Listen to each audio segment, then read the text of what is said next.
never gonna turn around and desert you. Never gonna make you cry, never gonna say goodbye, never gonna tell a lie and hurt you.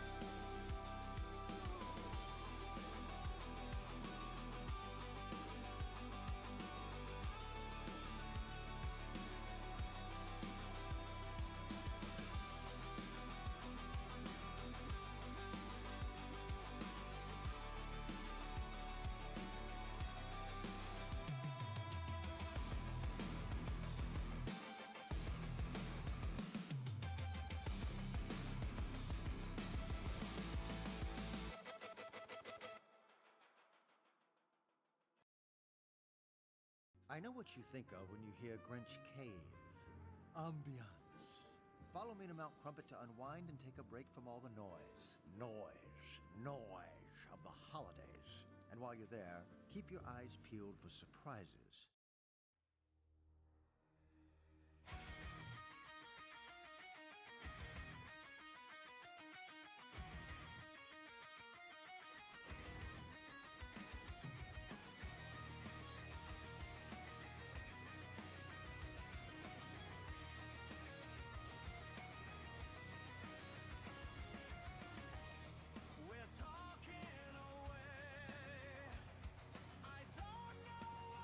I'm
This year, Rachel will get Anna a $200 coat for just $75. But Anna doesn't need to know that, because it's what she thought that counts. Yes, JCPenney. Higher price reflects comparable national brand. See store or jcp.com for details.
Again.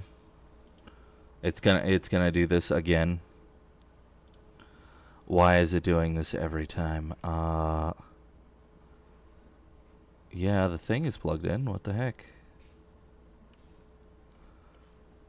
Okay.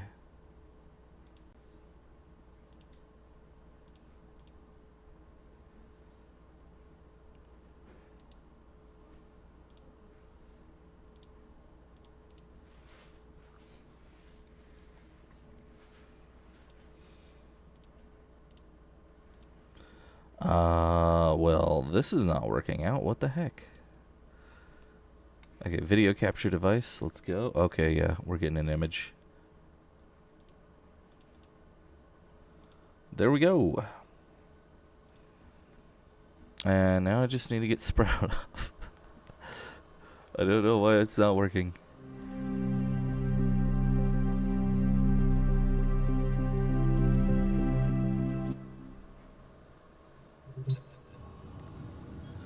Okay, so been a while.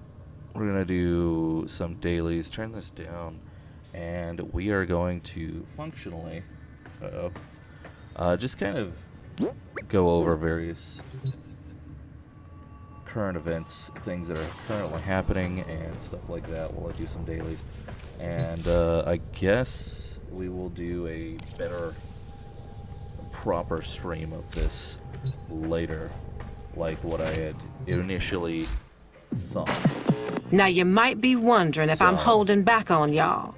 And we're out. Hit up all that stuff, go over all of those things, and make this work out. We'll have to kind of troubleshoot and figure out. There we go. Jeez, what is happening? My computer is like acting all wacky. Okay. And calibrate. Calibrate.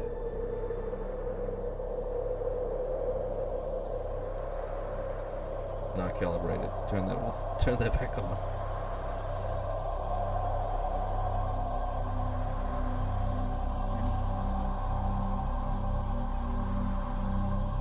Okay, that's working better. Yeah, I don't know what's going on with that. That's weird. Very strange. Very strange stuff. Okay. But it appears to be working now. So, I guess that's going for something.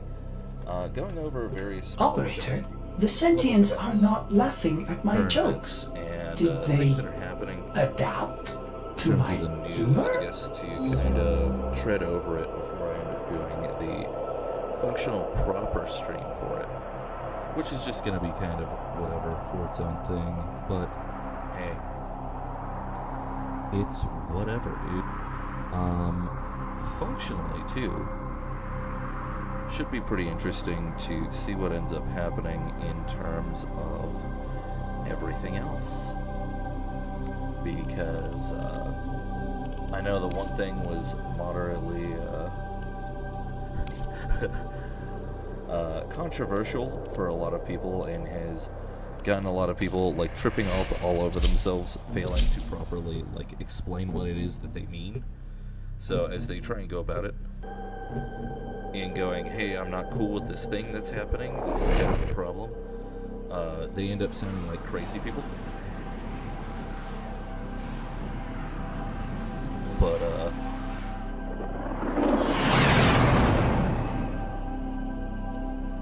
functionally been having I'm detecting infested a bunch of really biosignatures all over moderately the place. You know what to do. hysterical stuff has been An interesting place. I Their appreciate concerns you about doing this things are task pretty for valid. me. not articulating what those concerns are in a proper way. It's part of the problem. So I guess going into that,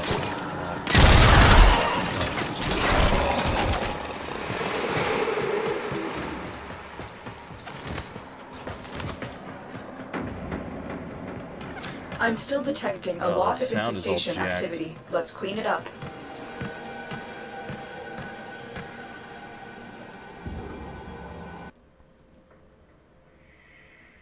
that should work better. Hopefully that works better. I think that'll work better now. Hey, what's up?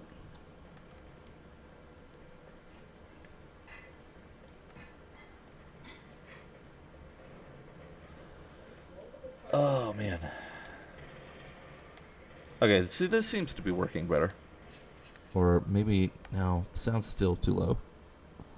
Bro.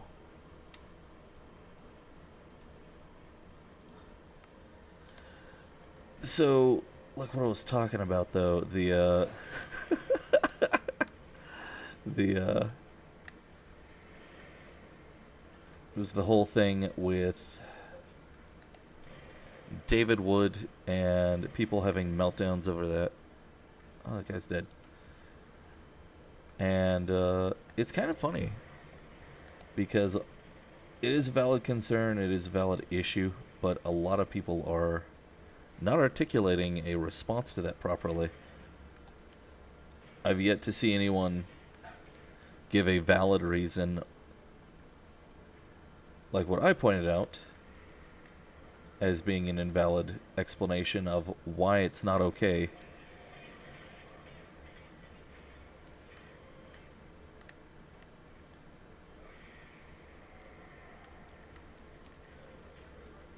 Because, you know, prior criminal stuff and things of that nature that were not previously known are just kind of whatever.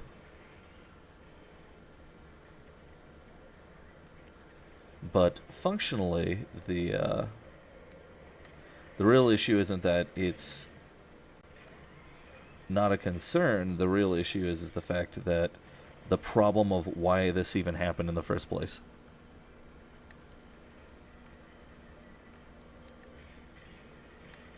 So as a function example of what it is that I'm getting at with that is that, let's say you've got a guy who is schizophrenic and he used to eat people's pets until he got medicated. You know, Greg's a nice guy. Greg's great. But if he's not medicated, you know, your dog is on the menu. You know, just because Greg also happens to be a member of your church does not mean that it's improper to Judge Greg, got Judge Dredd on the brain, Judge Greg, and say, you know what, I'm not going to let Greg house sit my pets ever, even if he is medicated. Because the problem is that at some point in the future, Greg is probably going to come off his medication. He's going to do something improper like that. And as a result, you know, if he happens to be watching your dog at the time, you don't have a dog anymore. Because he has a behavior of doing that. In terms of things like with Wood, he's a medically diagnosed psychopath. So the only thing that's stopping him from doing anything currently is a personal assent. There's not emotional baggage. There's not personal fundamental concepts. There's not any of that kind of stuff. It's just a intellectual assent of this is wrong. Not an emotional connection, not any kind of derived thing, nothing. So, in a sense, one day, his medication, which is not medication, it's just a decision, might become warped. It might become off. It might fall to the side or not be the way that it should be. And we're already seeing kind of signs of that in terms of the things that he views or talks about, or clearly has a improper way of thinking about things, which becomes really apparent if you watch any of his podcasts for a significant period of time. It becomes really apparent that there's something wrong. Because, you know, worshipping Israelis and making excuses for them, there's... he's always got time for that. Holding various groups of people that he agrees with accountable, though, he does not have time for that. Even when their actions are undeniable and absolutely horrific, he doesn't have time. He doesn't have time to do that. It's just not on the docket. It's not even an idea. And I'm not talking about, like, you know, a highly politicized viewpoint of, like, oh no, you should let the various crazy Islamic people attack your country kind of nonsense. I'm talking about straight up, like, the Israelis bombing Christian churches in the area. And David not having the wherewithal or the spine to say, hey, that's wrong. You know, like, that's crazy. That's super crazy. That's ultimately absolutely absurdly crazy. Why can't you just kind of step aside and go, you know what? It's, hey, Israeli government, that's not cool for you to be murdering Christians, especially when they're not enemy combatants. They're not involved in your war. Why are you killing them? Why are you blowing up their homes? There's nothing morally weird or strange about saying, hey, why are you... Even if you disagree with, like, the social or political stuff involved with the whole Palestinian thing, you can't you can't rightfully look at the Israeli government bombing a Christian church just because it happened to be there. On purpose, too. They bomb it on purpose. Absolutely did it on purpose. It's undeniable. Come on. And then fail as a supposed Christian commenter when it's brought to you to go, oh no, that I'm not going to acknowledge this. You're an anti-Semite if you talk about this. Or like some of the other crazy stuff.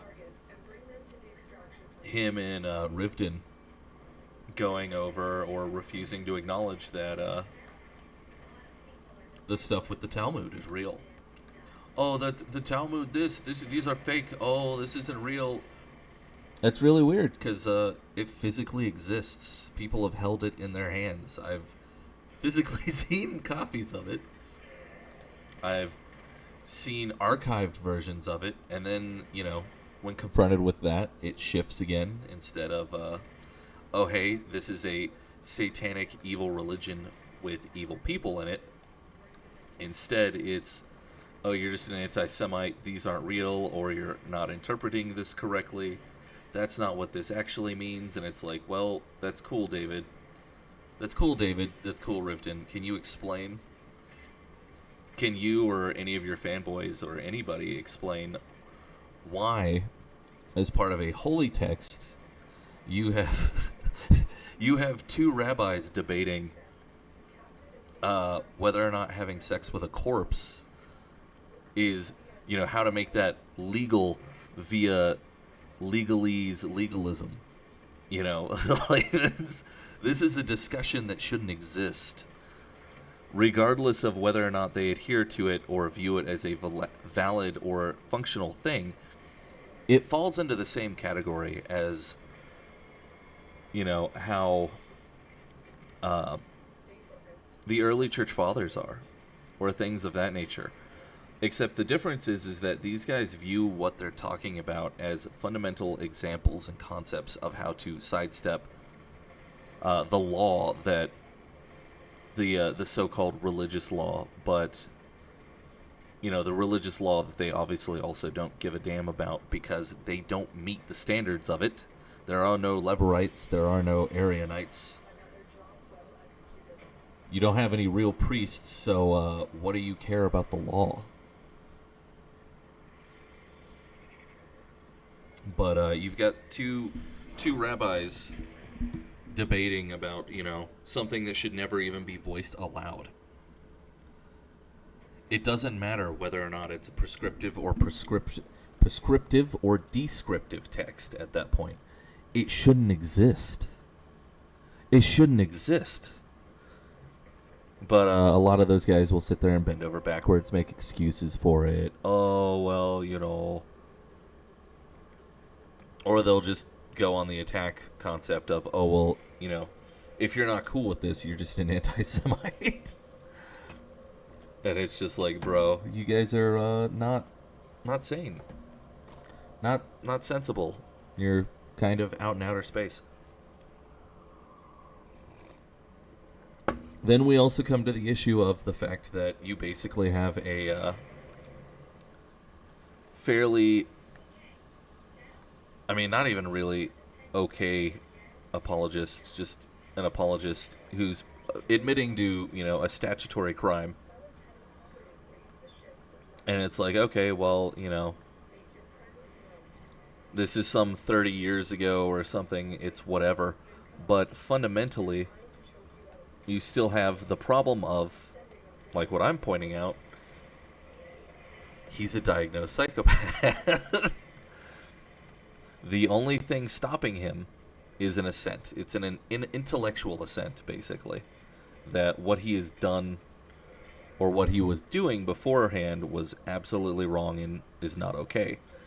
The problem, though, is that when you have people who have that kind of behavioral issue or that kind of psychological issue, that behavioral problem, the only thing stopping them from doing that again in the future or various other things is going to be an intellectual assent. If their way of thinking is warped, even just a little bit, horrible things will happen. Because their ability to properly think through information and process it the correct way is wrong. It doesn't function the way that a normal human being should.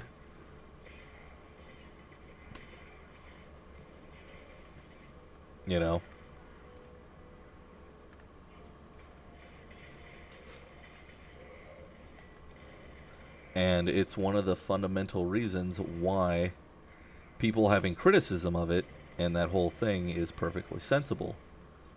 It's a perfectly reasonable...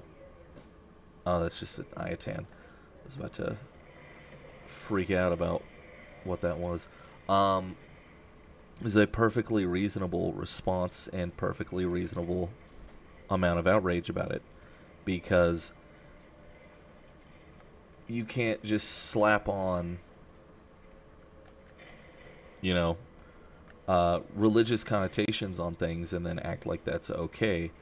Because these same people who would run around saying that, oh, well, you shouldn't judge him whatsoever for any of this, or that you're wrong for this, kind of forget themselves with some of that stuff because it's basically just feel-good ideology. They're not thinking. And as a great example of that, you have prison confessions that exist for significant and major, big-name major criminals. Everyone remembers that Jeffrey Dahmer ate people. Nobody remembers that, while he was forced to basically get clean of alcohol and get medicated while he was in prison, nobody remembers that he allegedly converted. These same dudes would be the type to shame you because you're kind of concerned about some of the stuff that's going on in terms of, like, David Wood and his stuff, but maybe that's even a better example than Greg the schizophrenic who eats house pets. But then, if you turned around and you were like, yo, this guy's a cannibal, I'm not cool with hanging out with him, the same dudes would either be on the concept of things would immediately shift. They would either shame you for that and act like you're just terrible for being concerned about the one dude who ate people, or they would immediately shift their tone and be like, oh, okay, yeah, no, that makes sense. You don't have to hang out with, Jeff. You shouldn't be expected to hang out with Jeff. That's crazy. So there's very obviously a weird delineation in how people view stuff and conceptualize some of these things as being a problem or not a problem. And we are lagging out. Let's turn off that preview on OBS. There we go. There we go. That's better. And it's kind of one of these things that's kind of funny. Because the issue, like what I'm saying, the issue isn't, what he's done necessarily, because trying to track down, fix any of that, or even get a hold of those people and be like, hey, do you feel that a crime occurred, is kind of silly, especially at this point. And it's just one of those problematic crimes that exist. But the bigger issue is what is he going to be doing in the future? Not necessarily what's going to happen or has happened. What's happened in the past versus what's going to happen. Because when you have a condition like that, your ability to reason is based off of an intellectual assent to things, not necessarily, an emotive concept or standard that's going to change or drive most of your behavior or ensure that you're not doing something crazy. None of that stuff is there because of that. And that's a big problem.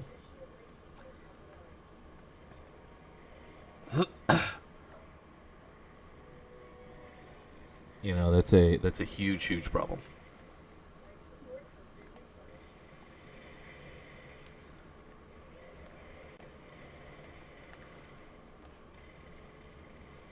Because you can't just have an intellectual assent of like, well, intellectually I know that XYZ thing is wrong.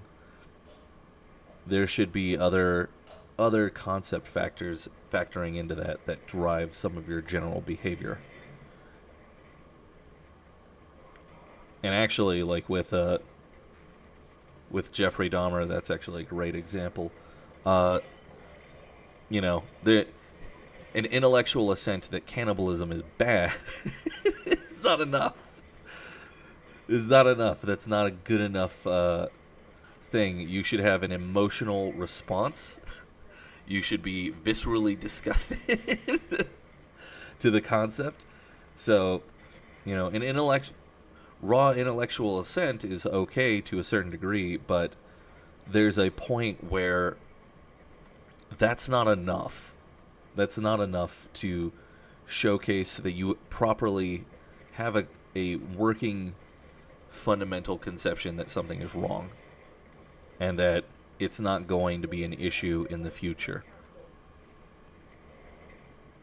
Because we have all sorts of actually interesting criminal examples throughout history of various, Christians who in their community were known as really good Christians and things like that, and were undoubtedly psychopathic or had psychopathy, and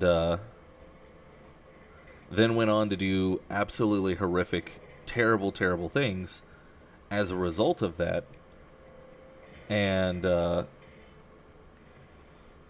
their reasoning behind it makes perfect, sensible sense to them because it fits with their ideology, it fits to their assent of intellectual concepts for their view of Christianity.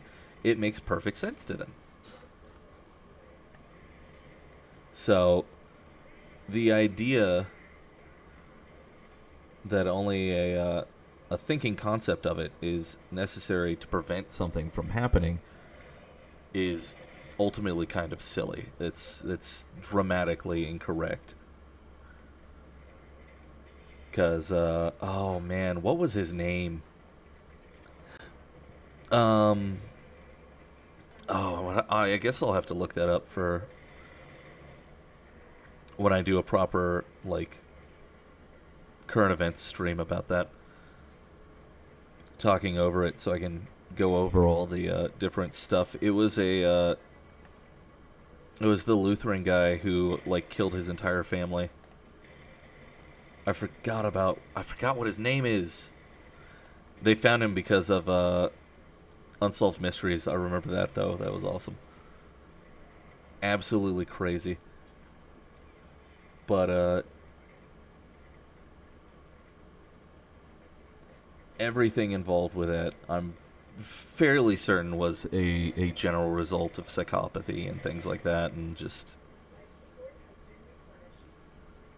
abnormal human behavior, and where you're basically just assenting intellectually that, hey, this thing is wrong, rather than having a proper emotive concept or other general ideas towards that something is incorrect, that are driving the morals there.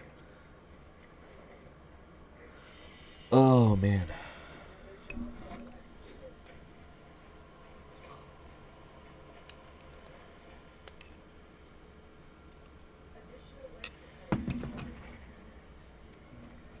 It's kind of interesting, though, because it also shows that a lot of other people have a really warped concept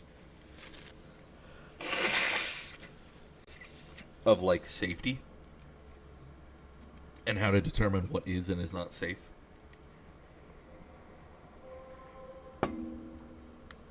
Which I guess could just be its, whole own response on that, because, some of that stuff is super nuts. Super, super crazy. Because, the issues involved with, most of that is absolutely crazy.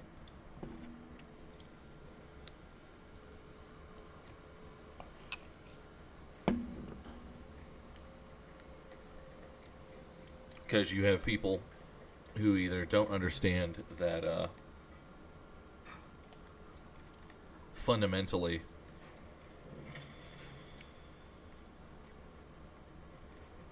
a real diagnosis of that means that person is actually fundamentally very dangerous. Even if they're not doing anything crazy at the time. They're dangerous because they don't properly process or break down information the same way as a normal person, which makes them very dangerous. But then you also have the other issue of people not understanding that you also can't, like, necessarily just be like, oh, this person has this condition. You know, this is basically a serial killer in the making. That's not how any of that actually works. It just means that, like, their ability to rationalize concepts of right and wrong are not necessarily, like, functioning properly. I think there's actually a really great, despite the fact that TED Talk sucks and has become incredibly, like, insanely left-wing, there was actually a really good one about psychopathy, where they kind of went over that, basically, like, with the one guy that they talked about as an example who,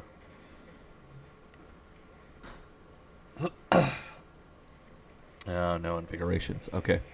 Talked about that at length with, like, in regards to the one of the dudes, and his whole thing wasn't necessarily, like, a big deal, but he clearly could not process. And we have all of those before, I think. I'm pretty certain. I guess we could do Aisle Weaver? We haven't done that. Start getting the parts for Araxia.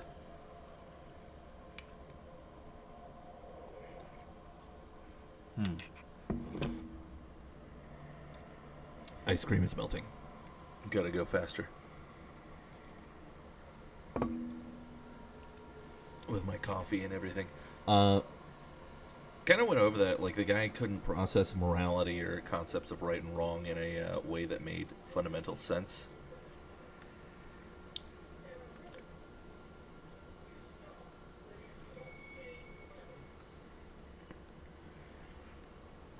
But, one of the big problems with it... Give me chroma.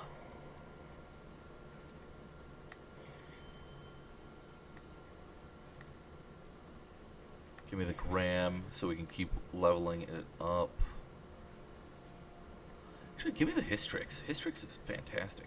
It's a good gun. He didn't have, like, a functioning concept of morality, so, like, when he kept going to jail over and over for, like, punching people in the face and things like that. But, like, was a completely normal, perfectly sensible person, except that he would, like, just decide to punch people in the face. For no reason.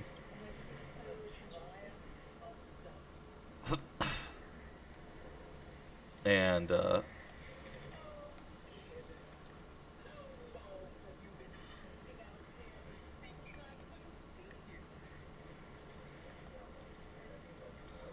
and a significant portion of a bunch of the stuff involved with that.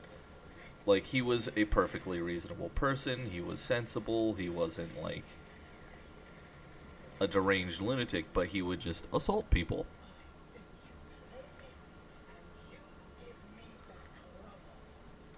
So, you know, there, obviously he kept going to prison, and then if I remember correctly, like, there was a point where he thought he was gonna, like, outsmart the system because he was tired of going to jail repeatedly. But, you know, not punching people in the face.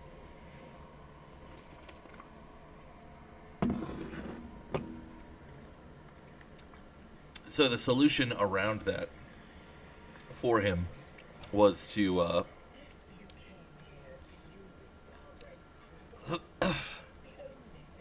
his solution for that, to get around that problem,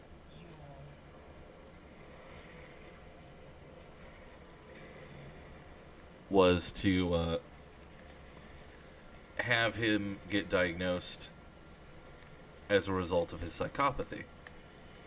And unfortunately, the person that he saw was a moron, realized he had psychopathy, and put him away in a mental institution permanently because he was a violent threat to everyone. Because the one person basically viewed it the same way that, because there are two views where you basically have like, oh, this person's, they're just a silly person. They would never hurt anybody, or the opposite of that of like, oh, this is Hannibal Lecter.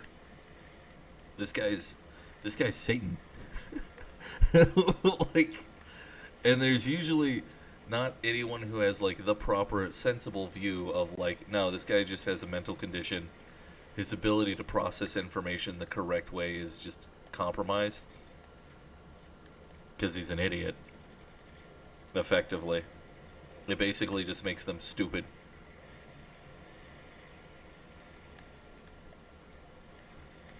And you know, you can kind of deal with these dudes, but on a certain fundamental level, you need to also understand that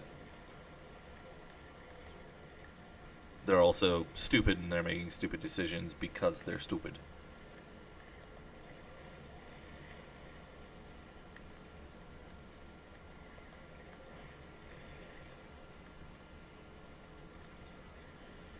FUG, it's working.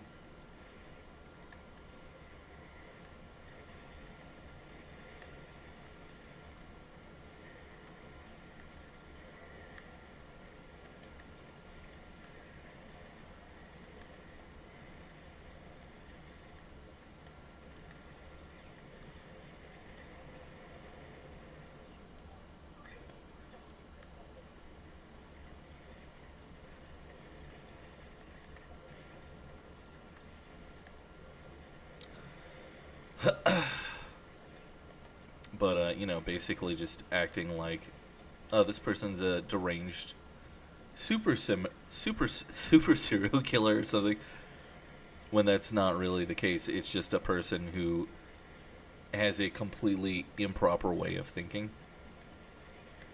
and it's going to affect their behavior and things like that. It's a behavioral disorder, basically. It's not a big deal, but it can be if the person is not thinking properly. Like in a much better, proper way. But the thing though is like what needs to be fundamentally said about the stuff is that the people associating with him need to be a lot more careful and fundamentally aware. Because that's also the other thing too, is like you've got the nonsense like with his podcast. Dudes are sitting there laughing over the, like, you know, again, as an example, like with the Israelis bombing the crap out of everybody. Oh, this is hilarious. This is so funny. Ho, ho, ho. But, you know, they're bombing churches. They're bombing churches that are not in the combat area. Like, it's the exact opposite wrong direction. It's the wrong place entirely. You know, it's the complete wrong location. It's the complete wrong everything.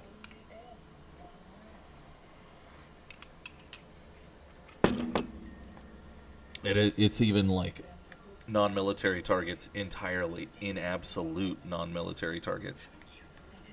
There's no way that it was even accidentally done because of the general concept of the geography. Everything involved, like, there's just no way.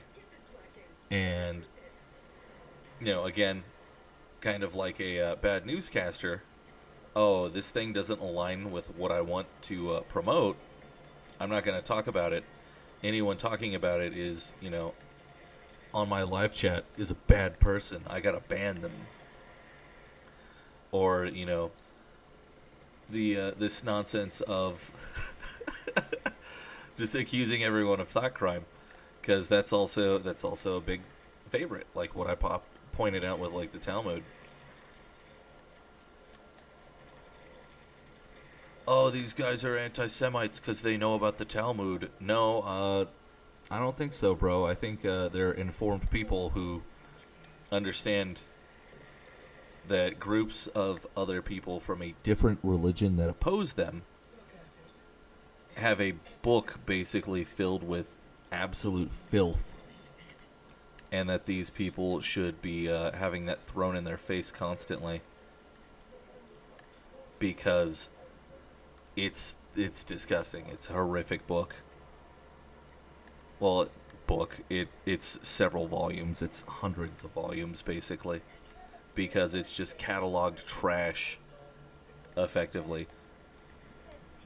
And if we were going to make a comparison, we would probably compare it to, the early church writings, or the various different writings of various saints being referenced for stuff. The difference, though, is that you have to actually really work real hard to find something, like, actually bad that a church father or saint said. And usually, if you do find something bad, it's the result of, like, bad theology. It's nothing like, oh, hey, stealing from people because they're not the same race as us is cool. Usually it's going to be something far more nebulous, like Augustinianism, where it's like, oh, human beings are born evil. like it's an intellectual, nebulous nonsense thing that's going to have consequences that warp your way of thinking or make you stupid. Not necessarily something that inherently, if you listen to it, makes you a evil person, where you're justifying concepts of evil because you yourself are evil or are promoting a concept of evil.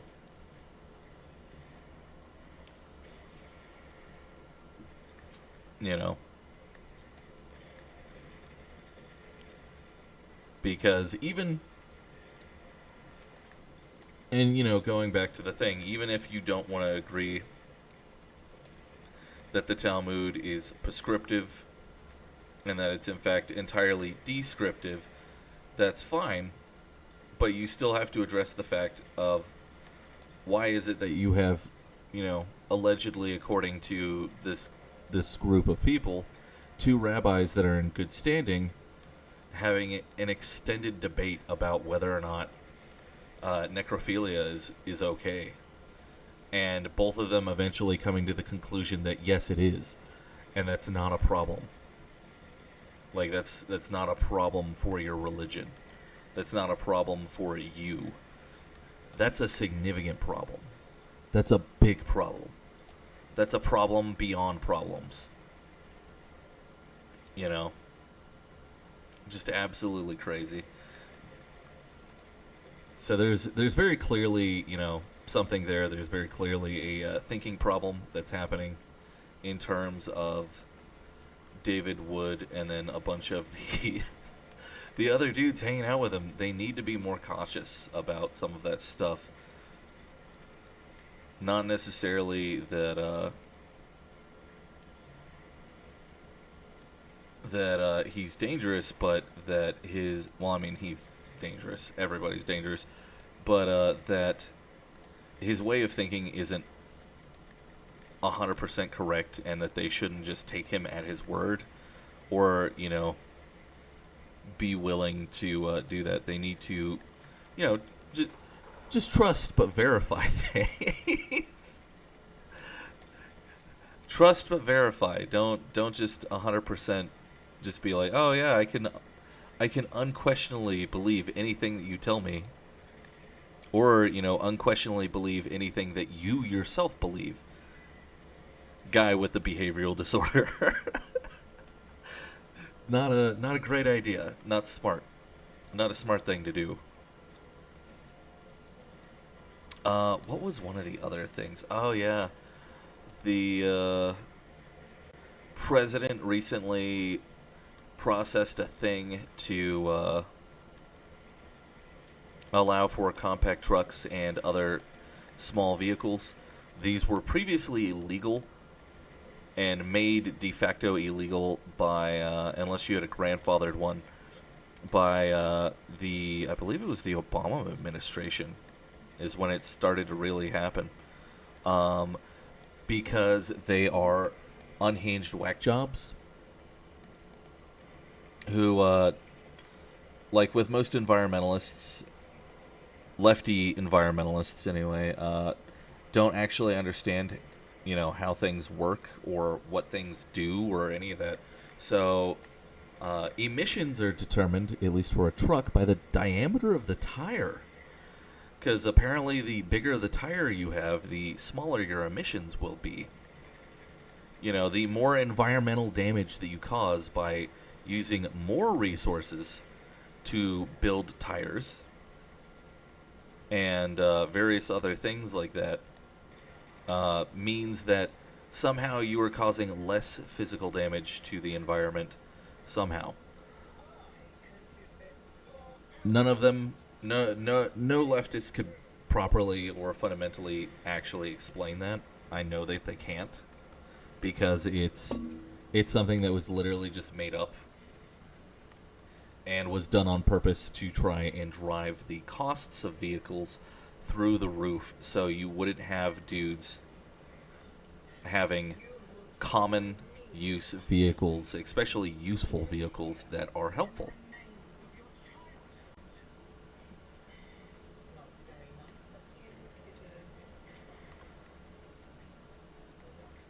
So, like, a great example to kind of showcase that something is inherently wrong with this, and that it was done inherently as a means of breaking people financially, not so much as a decision to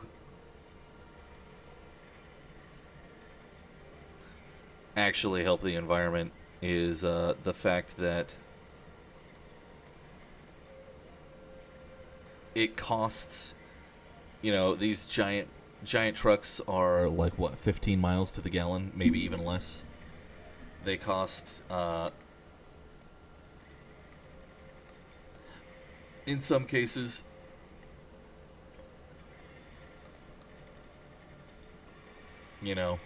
over $100,000 to get a hold of. They're incredibly unsafe. They're gigantic wastes of space, materials, everything.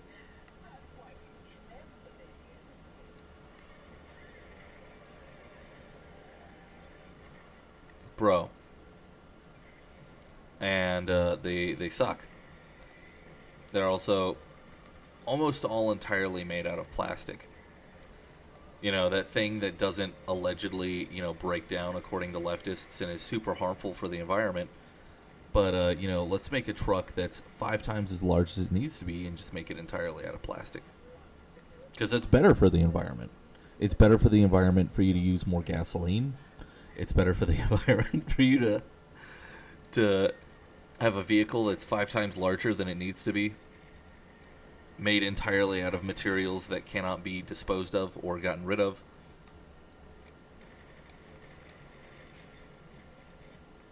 And it's also better for the environment, in general, for you to be constantly poor because of the amount of money you're having to throw at this stupid vehicle.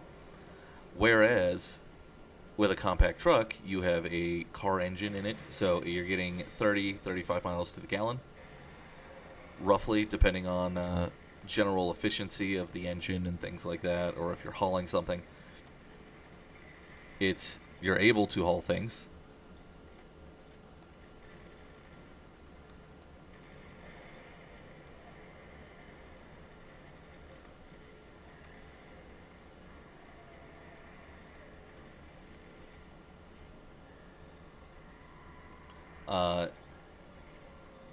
You have general casual use of this vehicle. It's safe because it's not too gigantic that you can't see people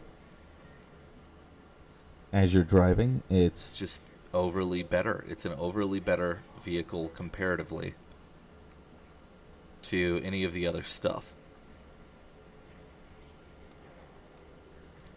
But all of that stuff, because it actually is better for the environment, because you're using less gasoline, you're way more efficient.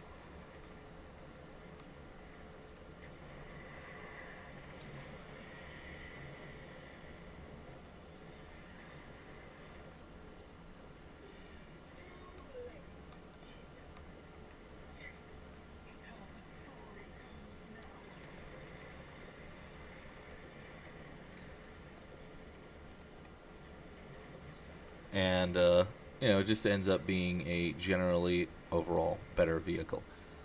But for some reason,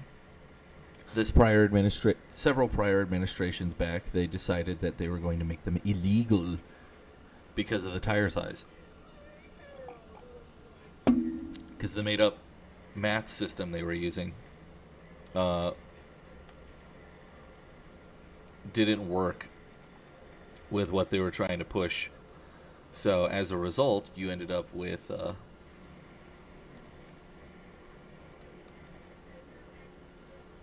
this thing where, because the math didn't work, you weren't allowed to have a truck anymore. Like, it was just a no-no.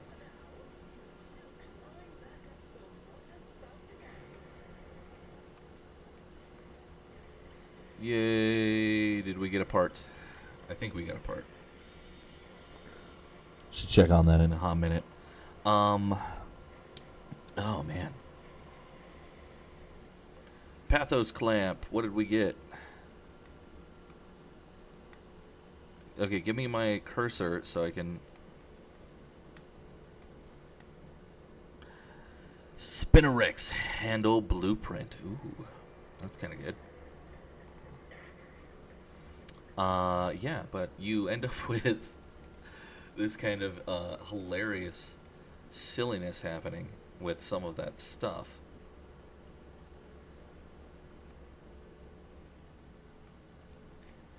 Okay. And as a result of that, you basically cannot... Heck yeah. What's being offered cred-wise? I've got 200. Oh yeah, these roll over every week. I need to check these more often.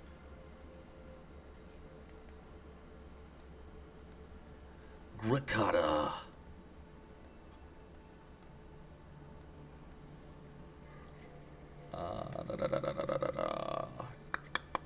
Aesthetics. Fullman Solstice Skin. Is that like the weird winter one? Come on, like, rotate. Let me see. Yeah, that's the winter one. I don't know. I don't know, man. Chroma Drake helmet, though. I mean...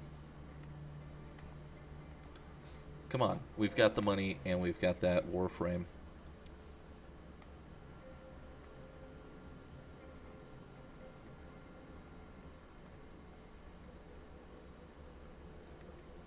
Now the other Yoreli helmet, yeah, let's get that. Heck yeah, bro.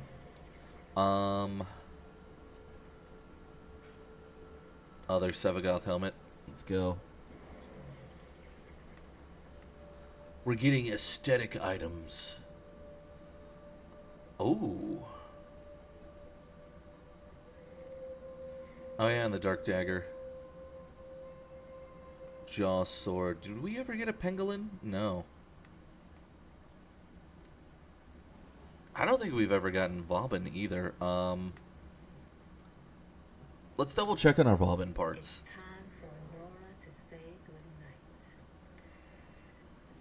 Let's make sure we don't have Vauban.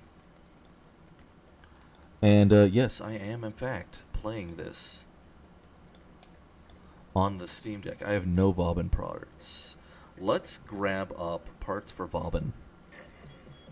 Always a pleasure. I mean, it's going to be a long while till we can utilize him in our team. Or even, get him built.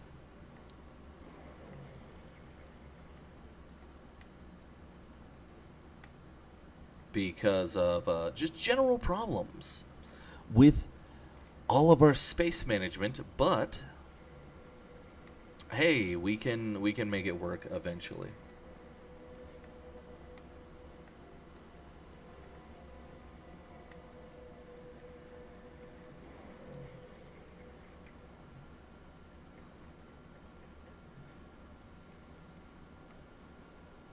It's gonna be like one of the last ones, so it's whatever. We got to get back onto. Oh, we've got one neuroptics for him. Build a system. Build his chassis. And let's go. Let's go.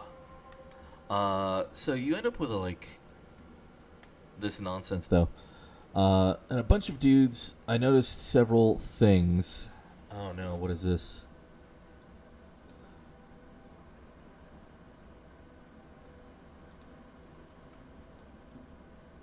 Oh no, my stream health isn't good on on the YouTube. Oh, how terrible. It won't be smooth. You end up with a bizarre issue though, with a lot of the truck stuff and smaller vehicles. Not Bobbin, Wisp. What am I doing? Okay, none of that. Fullman. None of that. Fantastic.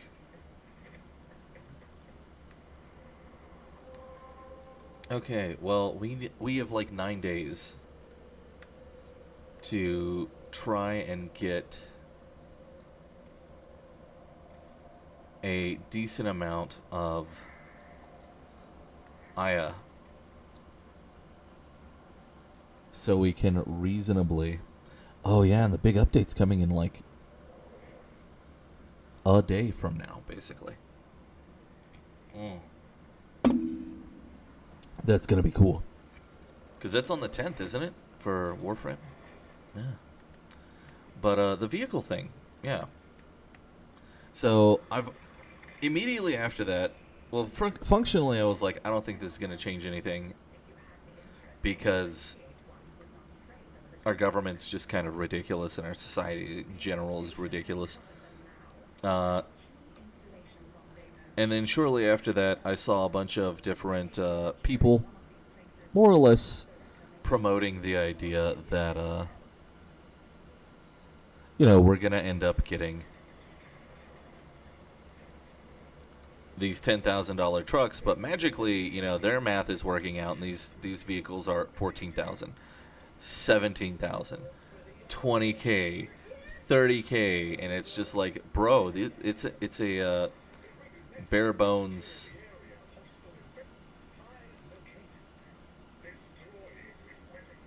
It's supposed to be a bare bones thing for $10,000. At worst, even with taxes, it should tally out to like 12K total. But these guys were talking about like, a 20K vehicle, as if that's the starting cost. And it's like, bro, what? Or like with the Suzuki Alto, which is by that same, retarded standard, not allowed to be sold in the U.S. Its starting cost is around like $4,000 for what is effectively a very efficient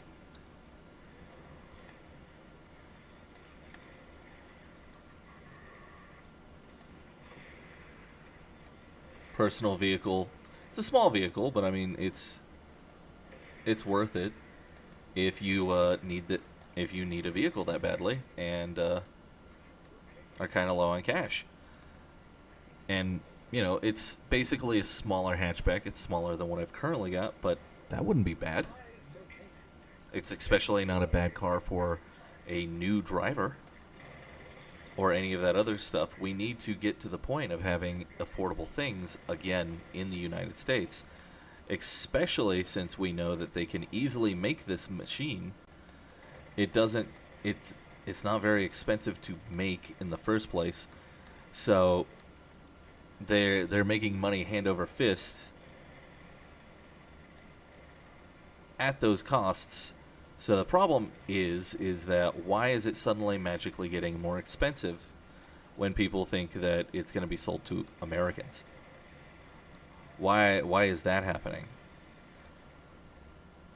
And it's functionally because where the heck is everyone else?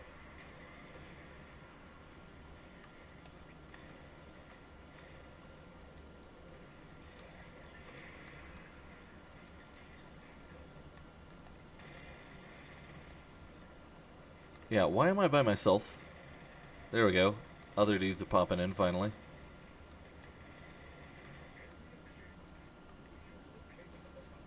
Why is it becoming more expensive just because it's being sold to Americans?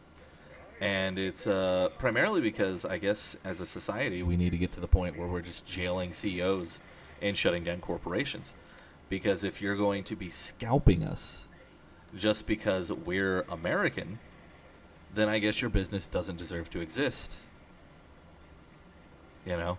Then we also have the other issue of something else that I saw where dudes were pointing out that, yeah, they may have repealed this thing and they're rolling it back and all this other stuff, but all these corporations are going to just refuse to acknowledge that or do that.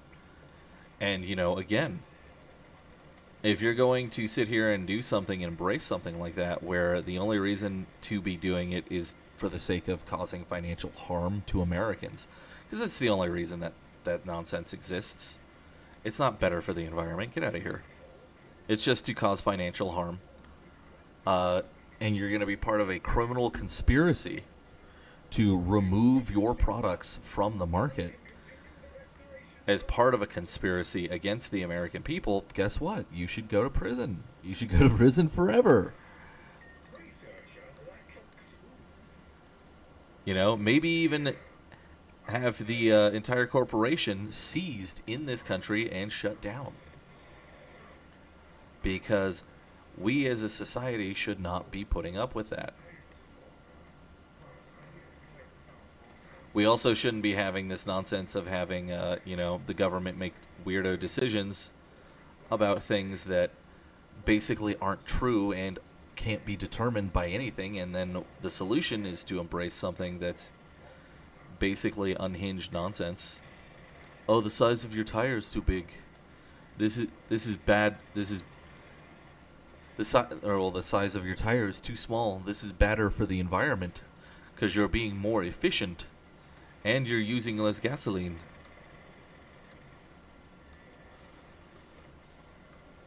Yeah. Unhinged. If you're going to be one of these companies that decides to engage in what should be regarded as a criminal conspiracy against the American people, you know, don't be surprised when you go to prison for the rest of your life. Don't be surprised when if your company gets seized.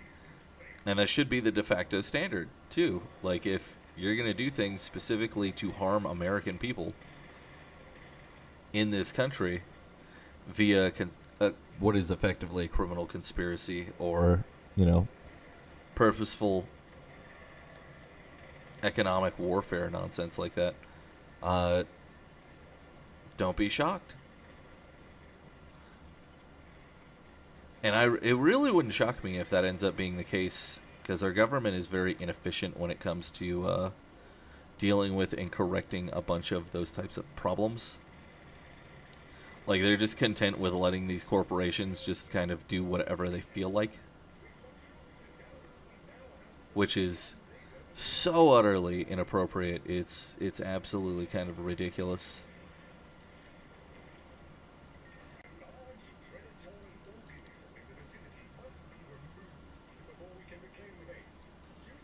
But I don't know. We'll see what happens. I'm very hopeful that they're going to get the Hilux and start shipping it in. They need to hurry up and look at doing that, because the sooner they can get them on the market and begin selling them, these corporations should be able to also effectively create a situation where, you know, regardless of whether or not leftists get in charge of the government again, trying to re-regulate these vehicles away is just not going to fly, and that the average American is going to have like a complete raging meltdown over it, and it just will not happen, because after getting some of these vehicles, especially these cheaper vehicles, for cheaper, and they're all perfectly safe vehicles,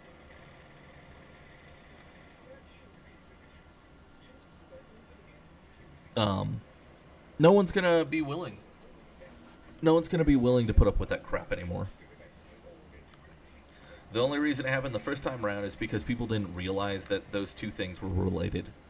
That the retarded envirotard nonsense is the reason why you can't buy. Like, the average person doesn't actually realize that that's the case. Why? That's why you don't have affordable trucks. It's why you don't have reasonably sized trucks either.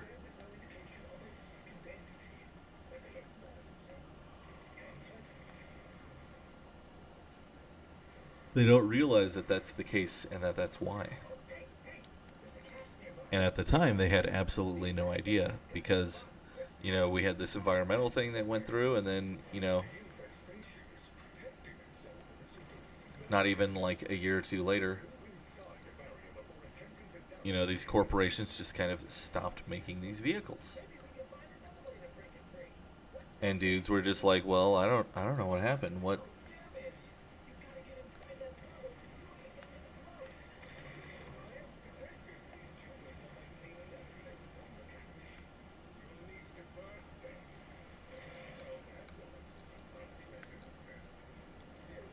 Okay, so we're not just only getting Iotans this time. That's good. And what was one of the other things that was going on? So I had the David Wood stuff, the truck stuff.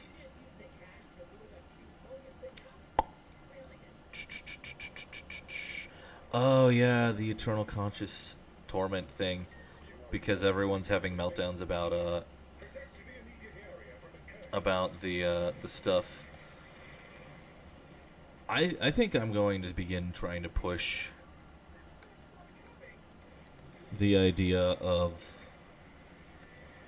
umbilicus theology, and then start making a list to make fun of some of the various different dudes having meltdowns over this. Make a list of a bunch of those guys. Because fundamentally, scripturally, annihilationism isn't incorrect. It's literally just a matter of general interpretation. There's nothing fundamentally improper about it. There's nothing fundamentally ideologically wrong with it. It has a robust history throughout history of appearing and disappearing and, you know, popping up and arriving because it is a fairly sound interpretation. There's nothing functionally wrong with it. What is functionally wrong, though, is a lot of the dudes trying to justify eternal conscious torment and how that's working out, because that is becoming absolutely crazy. Because it basically just comes down to, with a lot of those dudes, is that I'm incensed because my concept of justice requires that other people be tortured forever. And it's like, okay, but you know, what if that's not what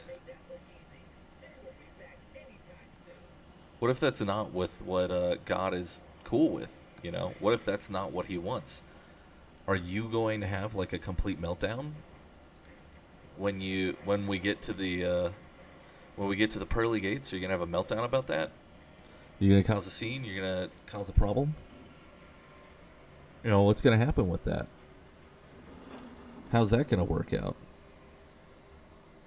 Because you can't really make sense of that and make that work out.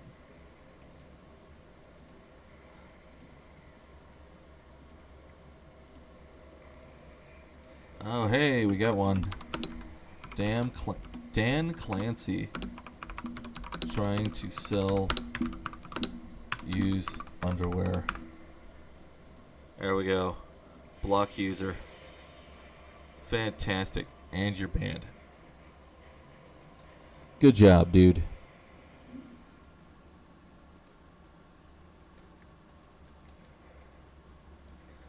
But, you know, it's just kind of how that stuff goes. It's kind of funny.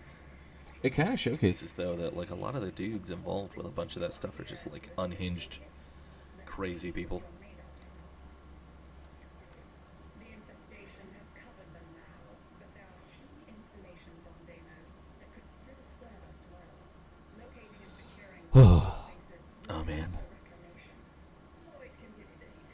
what is this? What are you saying, YouTube? The bit rate is too high.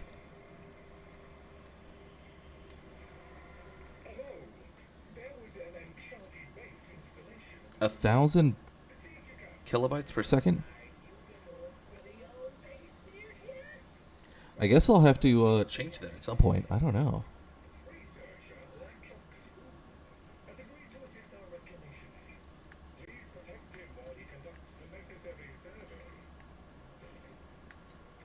Launch. I'll have to try and fix that later. I don't know. Because I can't do anything about it while I'm streaming, unfortunately.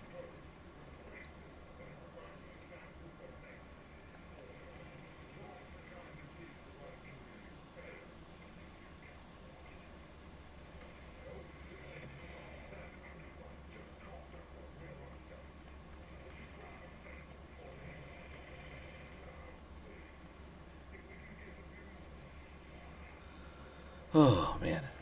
But, you know, it's just,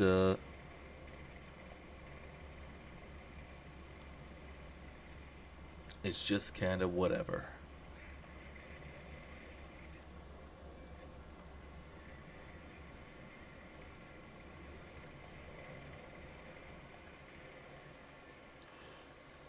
Oh, man.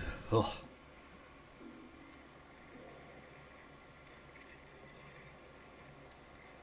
Because a lot of their argumentation basically comes down to, well, I want to read the verses this way, and this fits better with my personal wants to see bad people just tortured forever. Which is kind of funny, but it's also really messed up at the same time.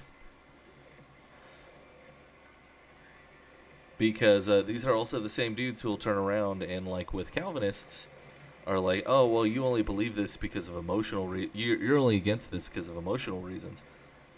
You know, they'll make that argument, but the only reason that they're making the argument that they've got, just like with Calvinists, is because of a silly, emotional reason. They don't feel that,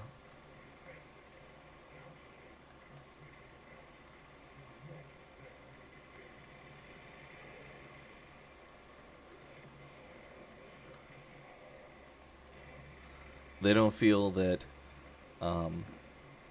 someone effectively being erased from existence entirely is apparently, after being thrown into the lake of fire and then ending up ceasing to exist, is apparently, you know, not a permanent punishment, and it's not good enough for them. Which is really, really weird, because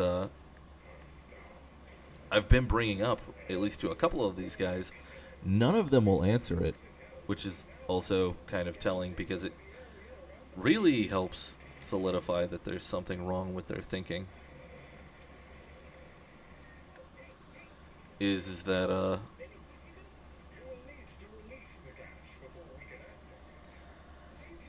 you know, it's not impossible to conceive something worse than being basically thrown into a lake of fire.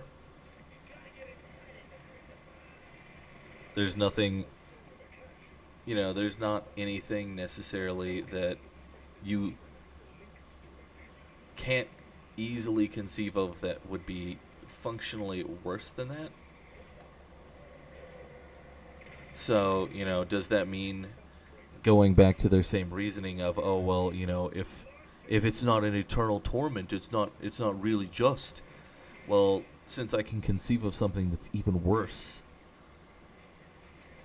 what does that mean? Does that mean that God isn't just enough for you? Like, you don't view that as being just? Because functionally, that shouldn't be considered just by you. Because the concept of what you're defining justice to be is someone being tortured forever. And that they're suffering horrifically. So them suffering even greater amounts should be even more just, right? Like, if that's not the case, then why are you acting like them suffering for less time is somehow less just, as opposed to increasing the amount of suffering to even beyond what is initially prescribed or spoken about as being even more just. Because if it's the amount of suffering that makes it more just, then therefore, if we just increase the suffering, I'm more just than God? That doesn't make sense. That sounds, wrong. Something about that sounds horrifically wrong. It should sound horrifically wrong by anyone with a brain. And if the explanation is that, oh, well, it's only just because of the amount of time, well, that doesn't make any sense either. Because it goes back to the amount of functional suffering. The increase of the amount of torment is what makes it just. Logically, what you're saying doesn't click. It doesn't go. It doesn't work. But a lot of these dudes are just all about that. They don't really care. What it is that they've embraced a concept, they're running on it, and they're like, oh yeah, this makes perfect sense. This is what I want to believe. And then also that they've wrapped themselves up into this concept that's kind of psychotic. It's kind of psychotic. It's kind of evil. Because you can only have justice if someone else basically just suffers unending perpetual torment forever, just because.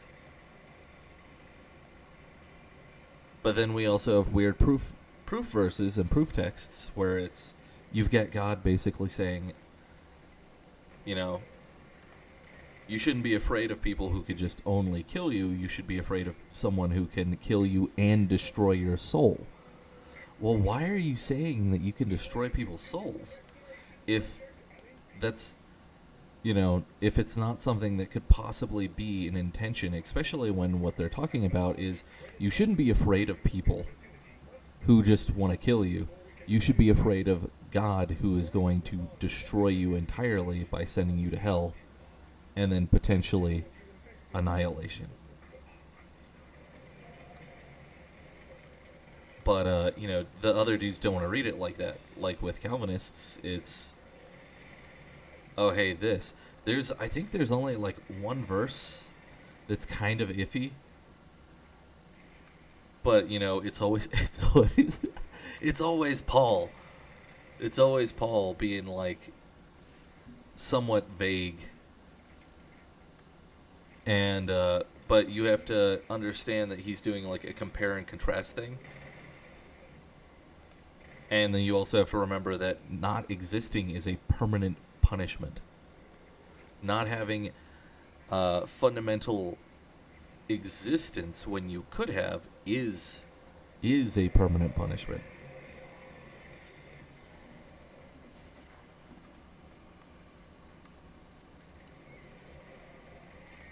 And functionally, in terms of things, it would be inherently an eternal punishment. Because compared to everyone else who is saved, rather than being annihilated, they exist eternally. So your punishment in annihilation is functionally eternal. Because the way that you're determining how long that's going on is by the people who were not annihilated.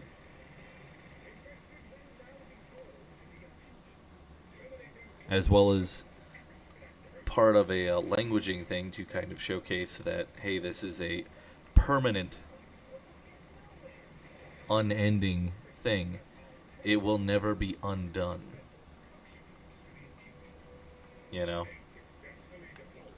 Okay, so we're actually getting some Aya. That's good. That's good. I was kind of worried about that. Tried running missions earlier this morning, and I literally ran one, and I got every reward was an Iatan except for the last one, which was Endo, and I was livid. I spent like a long while doing that, and it just kept doing it. So I don't know. The reward tables are kind of borked sometimes, guys.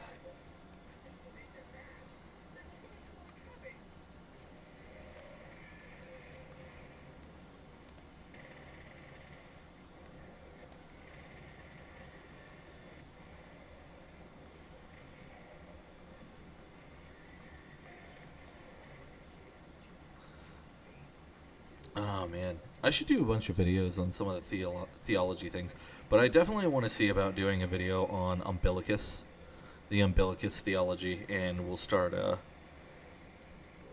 maybe as like a slight troll for that.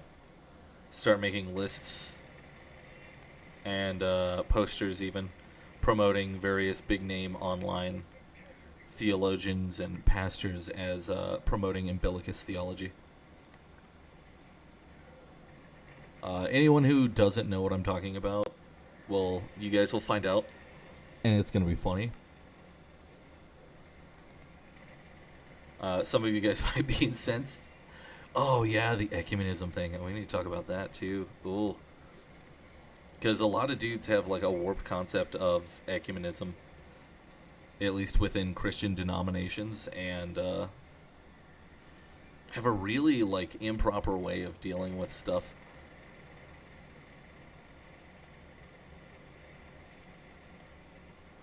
Because if anything, if you're going to do ecumenism correctly,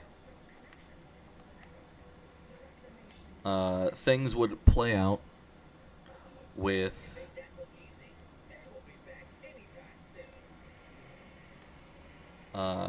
dudes basically, everyone associating with each other and everything playing out and sounding very non-denominational, evangelical, but being willing to be respectful to different traditions and things like that. Just not going out of their way, though, to say that they're correct. The problem, though, with the ecumenism stuff is that that's not usually what happens. What typically ends up happening is whichever group is the whiniest is the one that everyone just ends up doing whatever they say and going along with whatever it happens to be. So, for example, what I've kind of noticed is that it'll either any of the groups that end up associating or functioning through or with, like, Eastern Orthodox or Roman Catholics, their concept of ecumenism ends up just blending into that direction entirely to the point of, like, pure insanity. And it gets really, really bad very, very quickly. Because a lot of these dudes will start making, like, absolutely deranged explanations and excuses as to why, you know, oh, supposedly we're, you know, all associating with each other, we're all on the same page, but then you've got, like, the one Roman Catholic person in the background screaming at everybody about silly things, or like the Eastern Orthodox dude in the background screaming at people about something silly, and just being stuck having to deal with that over and over and over. And it's just like, bro, you know, you can't functionally do this over a period of time. Okay, we're low on those. Let's do Mezzo G10s and try and get Wisp. We want that Wisp part. We want Wisp. We want Wisp super bad because we need it. And she's the common drop. Like, we've gotten literally everything else out of these drops except for Wisp. The one Wisp part. You know what I mean? Like, it's ridiculous.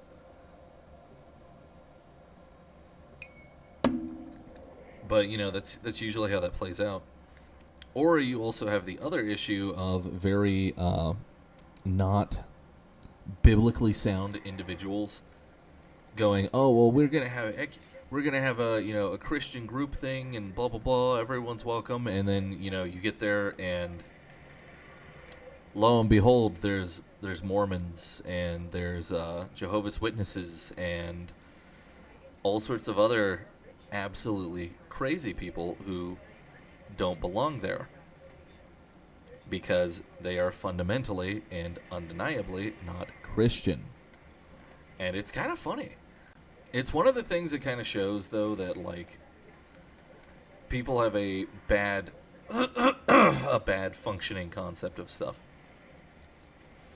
Because if you were actually going to be doing something like that, you would end up with... Oh, and actually, that's another example I should use for that when we talk about that, is the stream that I watched the one time,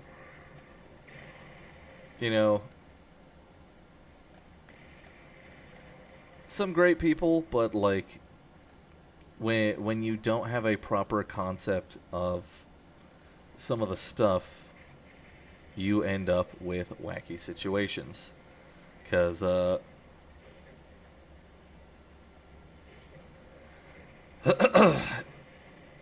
going back to the whole ecumenism thing,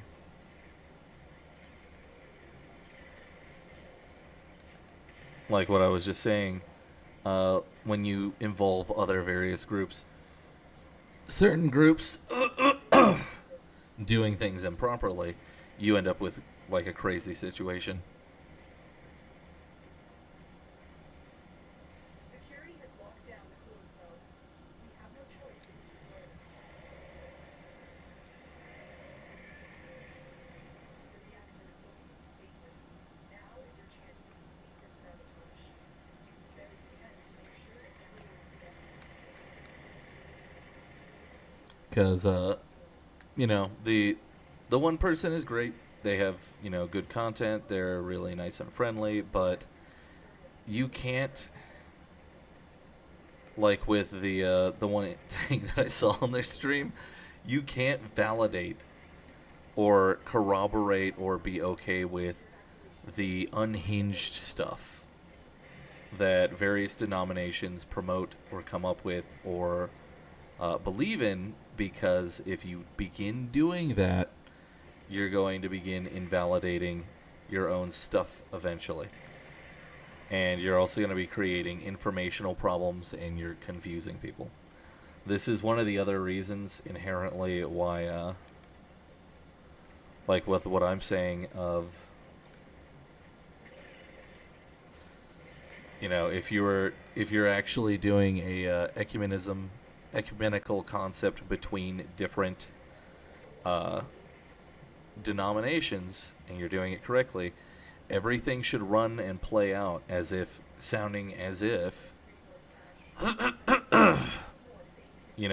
you're basically non-denominational, and then just willing to be respectful of certain traditions, but you're not going to sit there and validate them or be like, oh yeah, this is totally real. You're just not going to necessarily be willing to go over and address it at length or play out.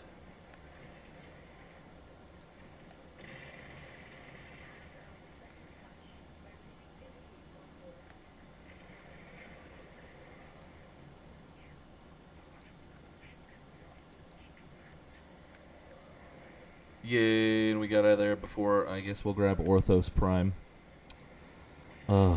Bro. You see what I'm talking about? It just won't drop. It just won't drop. Been trying forever to get this one wisp part, man. But, yeah. The problem with, like, a lot of that, though, you end up with this, like, weirdo situation where, oh, man.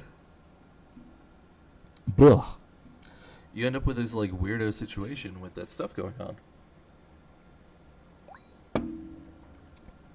And none of it makes any sense. None of it works.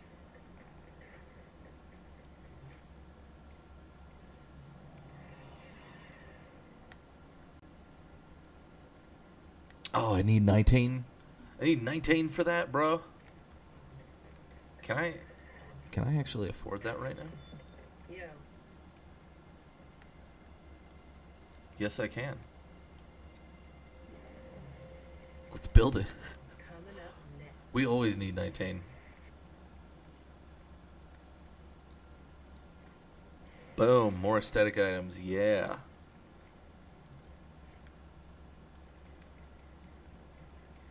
And actually, let's get the Ureli one too.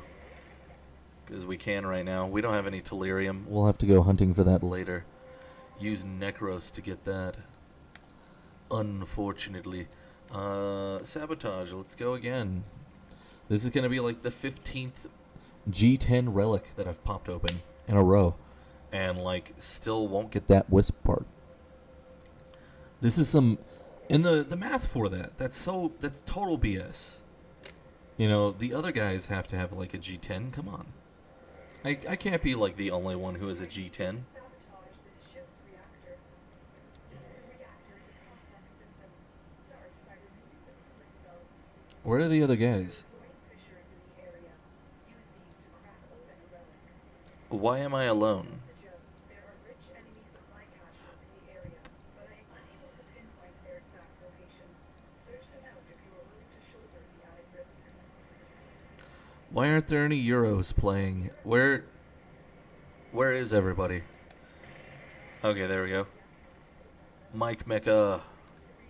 Pretty cool. That's actually an okay name. It'd be better, though, if it was Mecha Mike. That would sound cooler. It's more... I don't know. There's something more proper about that than the other. You know, it just sounds better. It just sounds better. But yeah, it should end up being, you know, properly ecumenical. And if you're doing that correctly for denominations, things would end up sounding and looking very non-denominational. And just being willing to, like, you know, put up with the fact that dudes are... You got dudes with different kinds of crosses, or, you know, dudes with, like, prayer beads or whatever, you know, any of that other kind of stuff. Not necessarily the Mommy Diana statues all over the place, but, you know. Oh, what am I doing? I need to go... I've already popped the relic. I just need to go to the thing. I'm being retarded. You know, Mommy Diana nonsense or any of the other silly stuff. And it kind of also seems like when people try to do ecumenism stuff incorrectly, they end up with a very kind of wacky viewpoint of what is or is not proper. And what is and is not okay to, you know, joke about. Because... oh, man.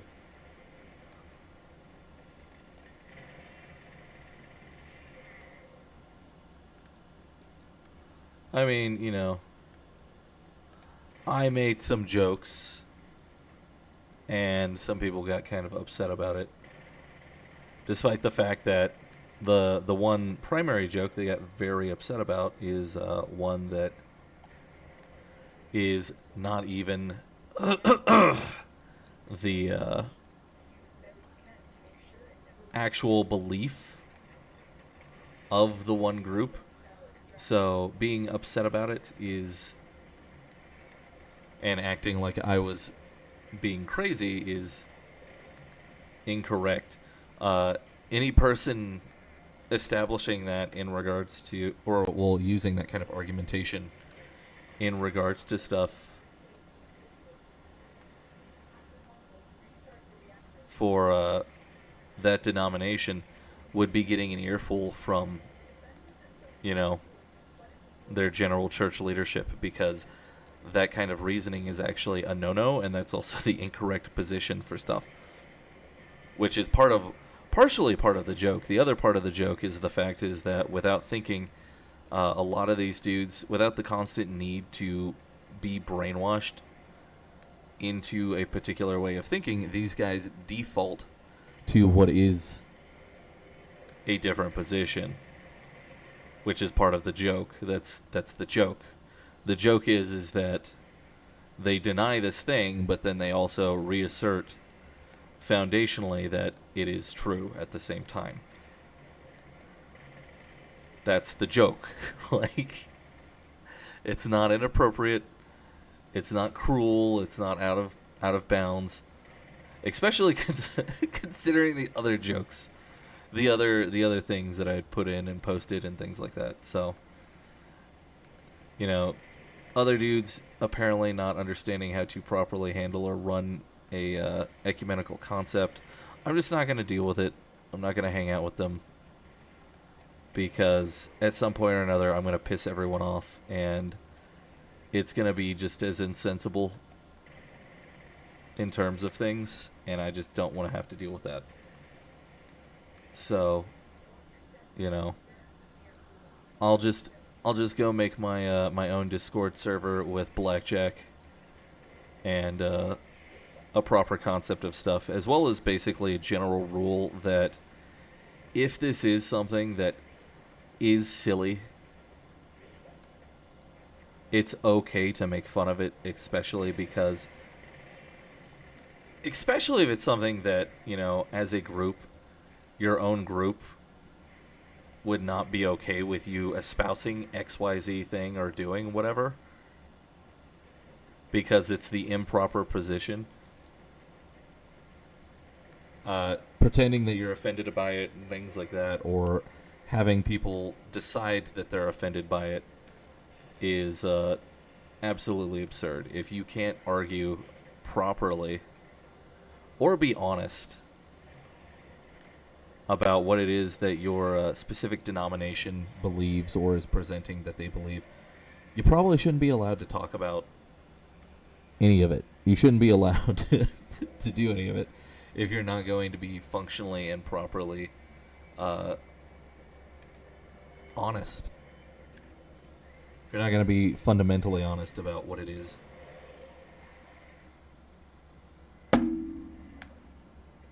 Again. So, number 15, no good. No good. Will number 16 help us? Will our last one?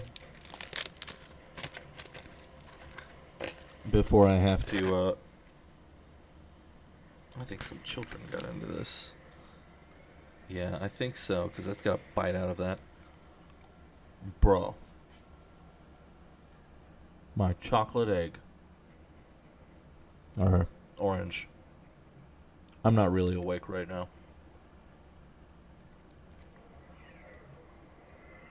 I only woke up a couple hours ago, okay? Chill out.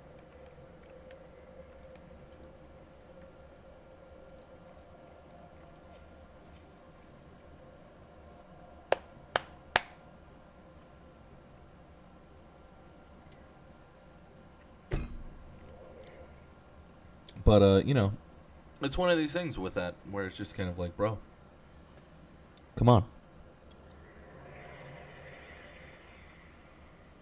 Come on now. You can't, I need you to sabotage this ship's reactor. The reactor is a complex system, so I themselves. you know, if you can't be fundamentally honest about what it is your own particular group believes, or you're allowing these other dudes who are in the group to present themselves as, like, perpetually butthurt,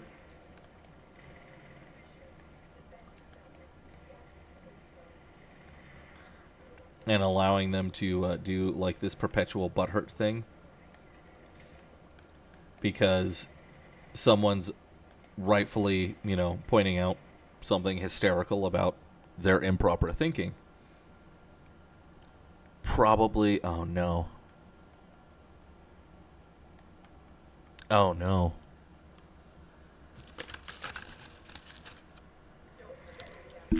Okay, just...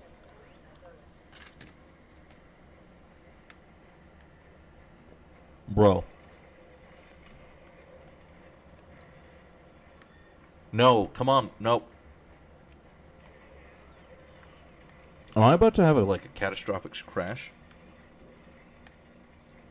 Okay, there we go. Oh. Oh.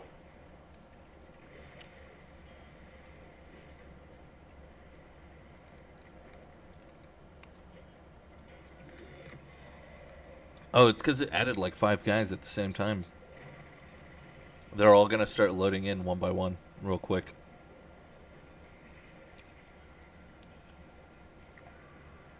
Is it because I have my my power draw down too low?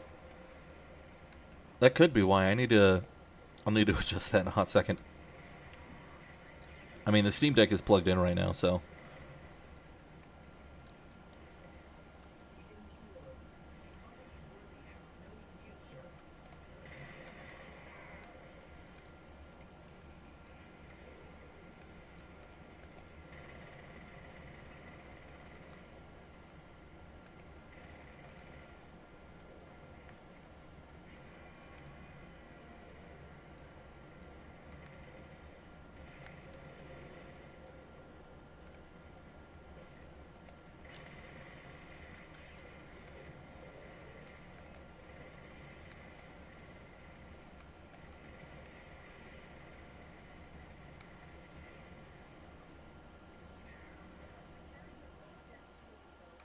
Killed 30 Eximus.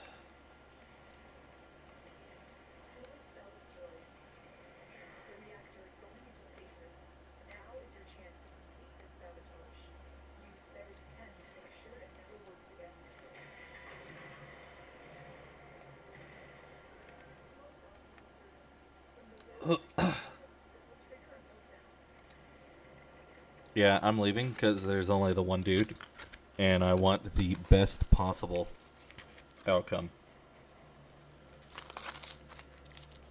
And I can't do that with just the one other guy. I need to be in a full team. So let's try that again. Oh, that's why it rolled over. And then it was trying to slot dudes, and then it just decided to dump them into a different mission or remove them. Man, that's really unfortunate. Okay. Oh, yeah, but the stuff for that, man. All that stuff.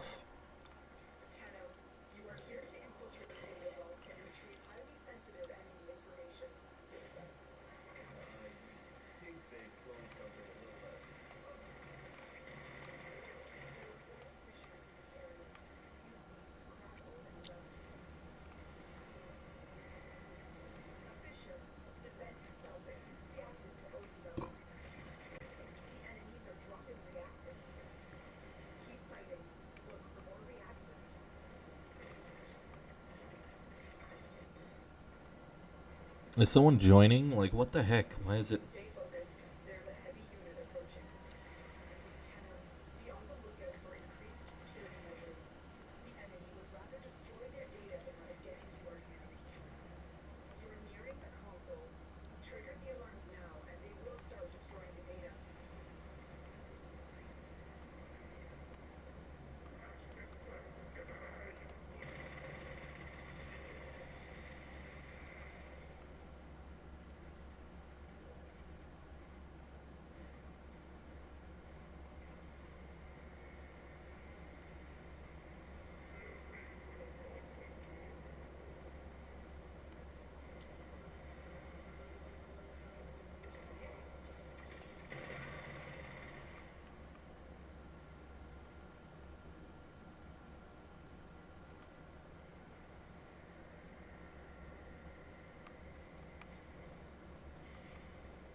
And go. Yeah.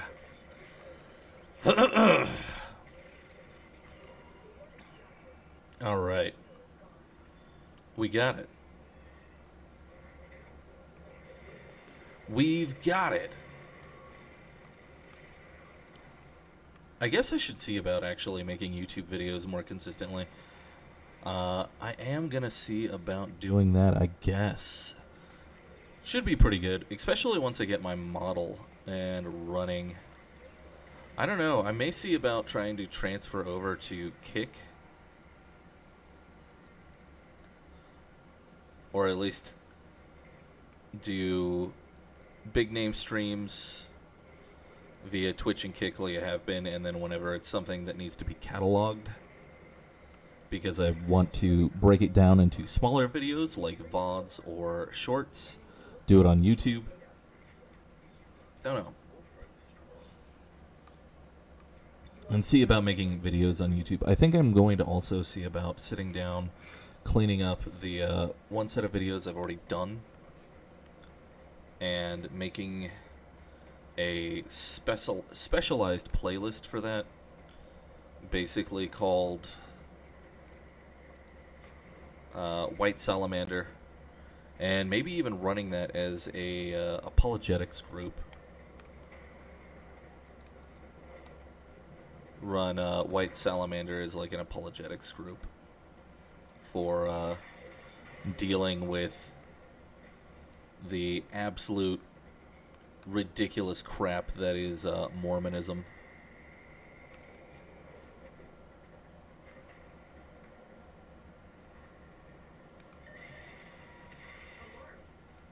And the fact that it shouldn't exist, as well as all of the functional problems with it.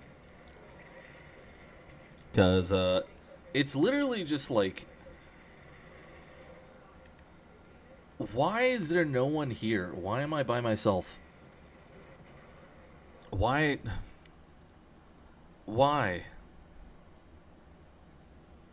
It's not, it's not like,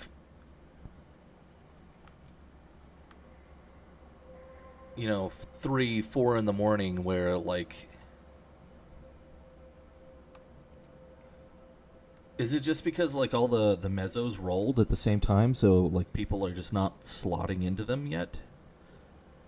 Or, like, I don't know. There's always issues whenever the thing, like, changes over. When the missions just change over recently. Okay, let's go back. See if it'll slot dudes in. It's gotta. It has to. Like, it's gotta do it. It needs to do it.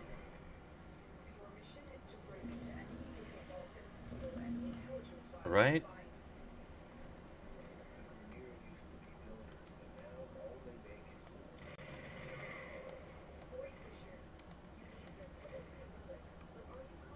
Let's kind of hang out for a second.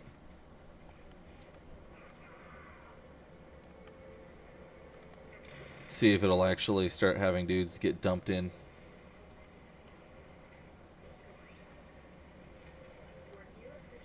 Because if not, I'm going to get really fed up, and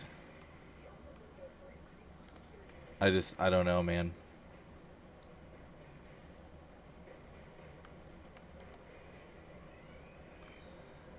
Yeah, someone should have jumped in by now. Like, why? Why is it doing this? Why is it doing this? Ugh. I don't know. I would definitely look at doing the stuff, though, like what I'm thinking. Do White Salamander. Oh, Mezzo Survival. Do White Salamander, though, as like a thing. Go through and begin going over various apologetics and things like that. Because in my opinion, I mean, they're basically, it's basically Islam. Mormonism is effectively white Islam. White Americanized Islam. And, except it's worse. And the reason it's worse is because the average IQ for most Mormons is, like 3 standard deviations higher than than the average Muslim. So they're inherently, fundamentally, way more dangerous. They could inflict way more harm. The other thing is that there's like a completely improper understanding of Mormons as them being basically, harmless. They're not harmless. They're incredibly harmful, and incredibly dangerous because of their the higher IQ, the actual access to real resources, a fundamental general behavioral thing that you have going on with them that you don't see with Muslims is that you know, you can probably go through with Muslims, and basically at their core you have a handful of like extreme retards, and then you have like actually decent people who just unfortunately were brought up in it. You don't really have that in Mormonism. That's not really a thing. And the way that you know is because the only reason that people are Mormons is because they agree with Mormonism. They don't care about the general inborn consequences of it. They don't care about the logical inconsistencies of it, the moral problems with it. If they're presenting themselves as being Mormon, it's because they're functionally Mormon. Whereas if someone's presenting themselves as a Muslim, it's either because they're stuck in a country where if you're not, you're going to be killed. And you end up with the, what was that called? Werewolf. It's like the werewolf issue, where because you don't have enough information, you can't actually determine properly where you stand on stuff and whether or not you can actually trust other people, because that's something that's starting to happen with the math for like Iran. People are realizing that there's really not that many Muslims in Iran because of the internet. A lot of Iranians are finding out that there really aren't that many Muslims running Iran and actually doing anything in Iran. And that effectively at some point soon with Iran, they're going to stop being Islamic because enough of the dudes are going to realize that, oh, hey, there really aren't that many Muslims here. I could just not comply with this and there's nothing they can do about it. So long as everyone else in the group also does not comply. Because their majority is actually not Muslim. It's just that they weren't aware for quite a while that that's the case.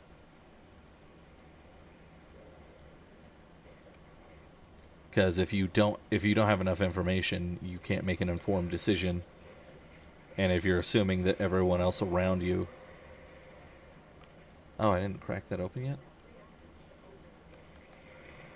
Is going to kill you because you don't agree with something, you're never going to find out whether or not they also don't agree. Because you're never going to bring it up or discuss it with them.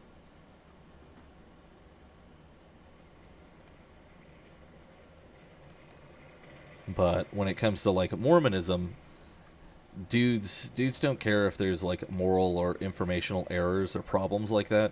Whereas with Muslims, you end up with dudes who are culturally that way, and it's just because they won't. They're worried about having to deal with the nonsense involved with that. But if they're Mormon, they're going to just stick with it, because you don't have Mormons who actually, like, they'll claim that they're not okay with certain things, but then if you bring up that those certain things were done via like their founder or some other dude or some other person or as part of their general history, they'll stop what they're doing of the refusal or denial of like, oh, this is a bad thing, and suddenly, oh no, this was justified. And it's like, this is not justified. There's no world where you can justify like any of the nonsense that Joseph Smith did. It's not possible. There's no world where you can justify any of the stuff that Brigham Young did or any of the other dudes. Finally it drops.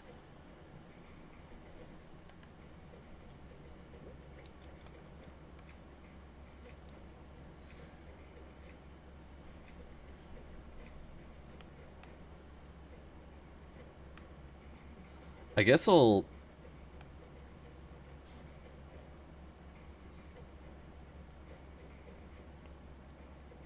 No, I don't need anything. I'm out of here.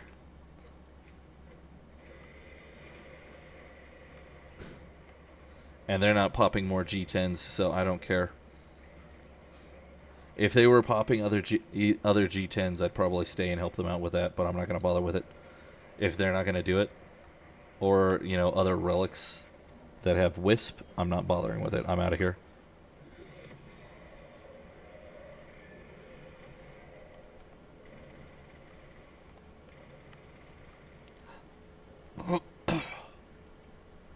I'm just gonna leave. Like, for example, you know, like the nonsense with Joseph Smith defrauding people constantly. Or his, like, weird issue with stealing from people constantly. You know, you can't justify that at all. But if you're dealing with a Mormon and you bring up that's a thing that happened, instead of condemning Smith, they'll start making excuses for it. If something is bad no matter what, it should always be condemned regardless. And that's also one of those other weird things that you don't really see in, like, Christianity. Because in actual proper Christianity, nobody has a problem with saying murdering people is bad and then acknowledging that Moses did that and that was a bad thing. No one has that problem. But when you go to Mormonism and you're like, stealing from people is wrong. Also, Joseph Smith stole from people and he was justified in doing that. And it's like, you end up with this, like, insanity that's happening with it, where it's just like, bro, this is not how this works. You can't do that. You can't be this way when it comes to stuff or information like that. Like, that's not... You can't do that. You know, sane people have a problem with that. It's a big no-no. You can't justify stuff like that. Whereas, like, with oh no, Hornet Strike is just too much. I guess we'll do Sure Shot for the Vasto. Oh, the Gram is done. Very nice. I guess we'll toss it, because I don't really care about it. Dual Zoran. Let's go.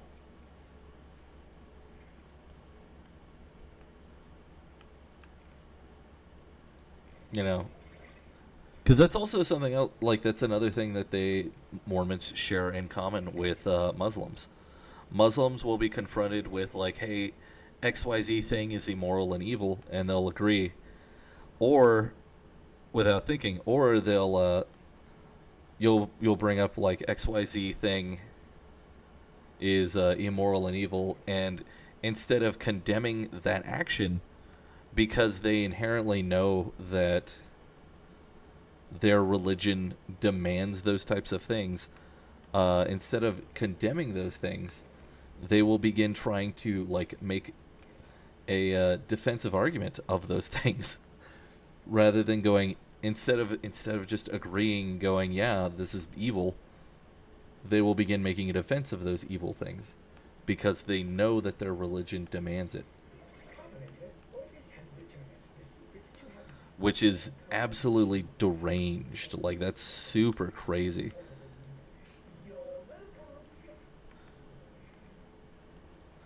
You know, that's like a super crazy position. Okay, we have 2 slots. Now we've got 3. for our weapons. Let's go. Arca Triton. Give me the... We need to have at least one open. So we've got 3. We could pick up another thing. Let's get the... I guess the Hind.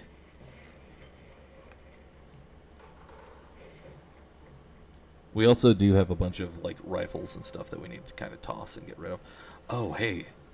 Let's go check out the Wisp parts, actually.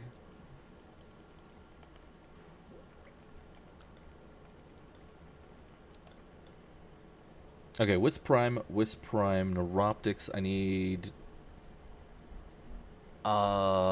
chassis.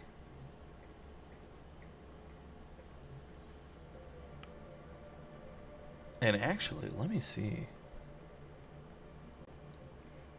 No guarantees with void relics, just like life. Chassis is a Neo. I think I've got a good number of Neos. I don't really feel like grinding the other stuff.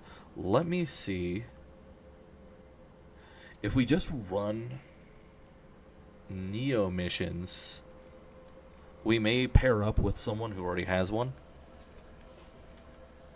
I've kind of done this a couple of times before with some of the other dudes, like Sevagoth's parts. Because I think that's how we got his Neuroptics. Because those were a rare drop. And I just didn't have the proper relic for it. But someone else did.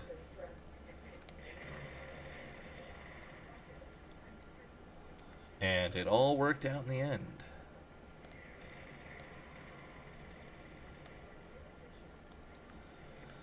Explode. All of you guys die.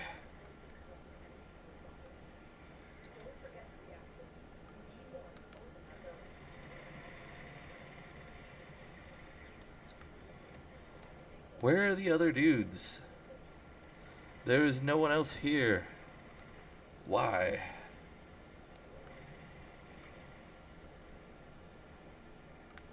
Is this like one of the missions where like it was about to just roll over and I'm just really unfortunate at picking when to jump in? Is that what happened?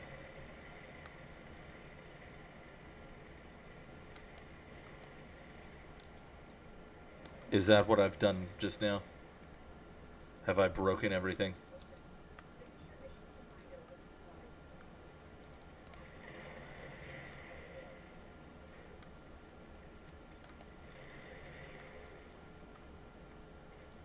I don't know. Maybe that's what's happened. I don't know. I don't know if I've done that correctly or not. Shoot these guys.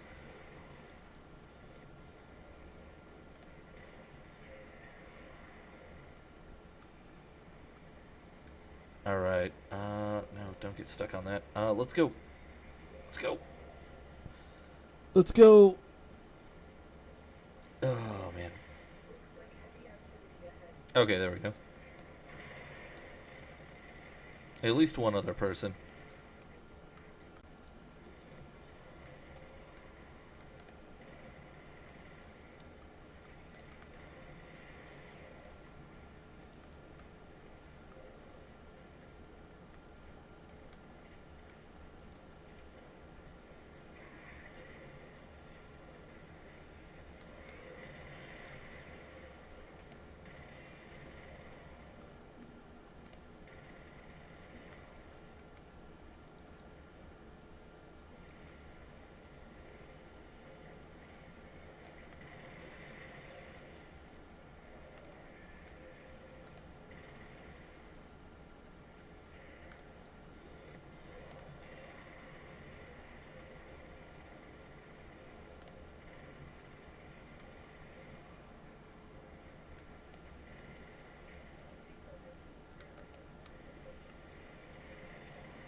Oh, man. Okay. Ugh. Maybe I should get another coffee. Kind of feel like I should. Need it to kind of wake up.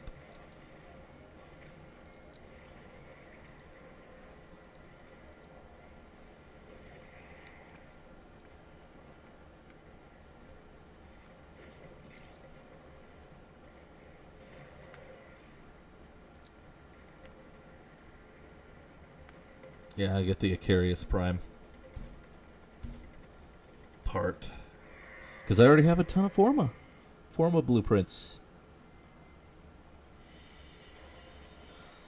Oh, my neck. Oh. Ah. Okay.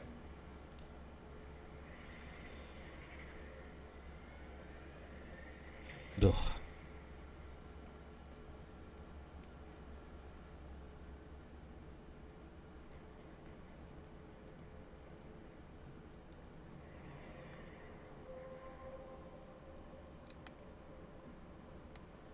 So wait, did those just roll? No, it didn't. That's got 29 minutes on it.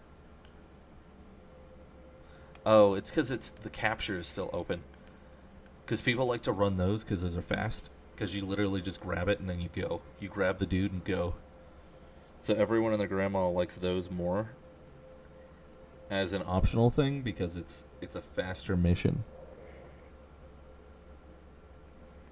I forgot about the selection process and selection preferencing that people have got. Here to find our target and bring them to the extraction point.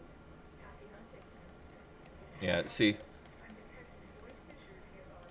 even though that this is almost going to be like closed out and gone, immediate team. Because everyone prefers capture because it's faster. Because you literally you find the dude, you grab the dude, you shoot the dude, and then you leave. It takes like 5 seconds.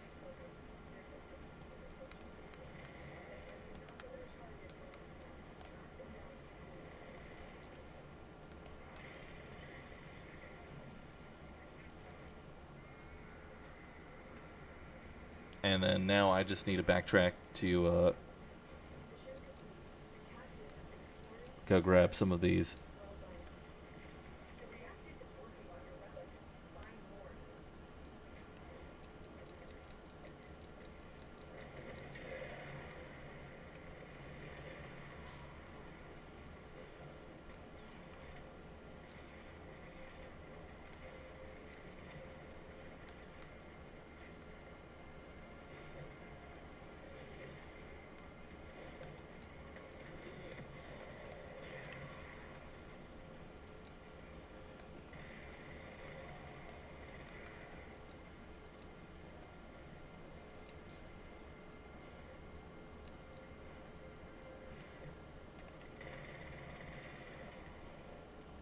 Red crits, yeah.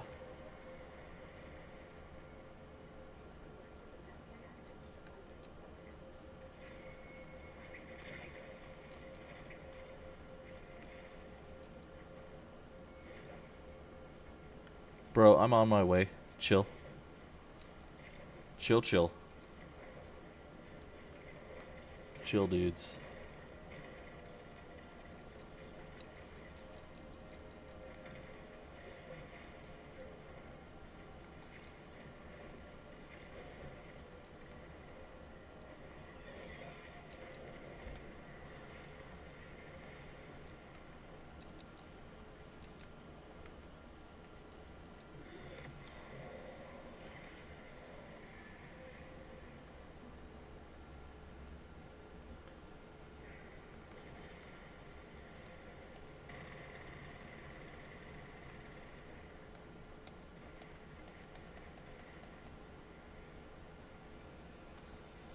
Okay, come on.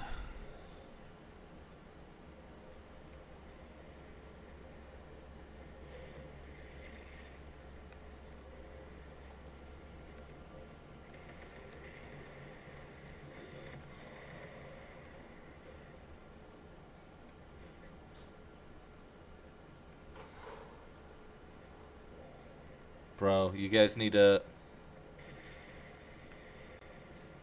Stay focused. There's a heavy unit approaching.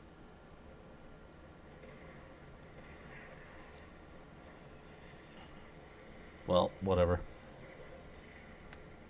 Inaros Prime Blue Chassis. I guess we're... I guess we're getting that.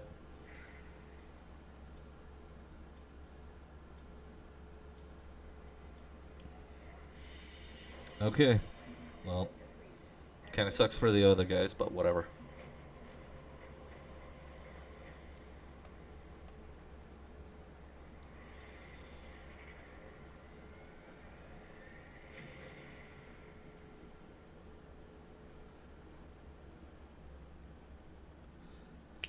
Oh, man.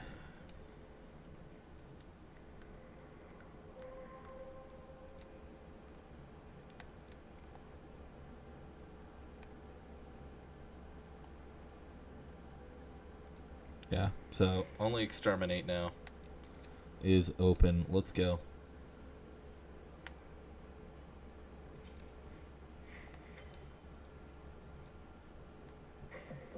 You keep being you, dreamers.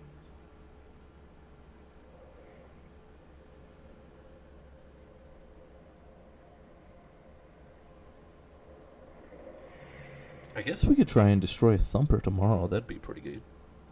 Maybe. Maybe we could do that. Eliminate all Corvus threats.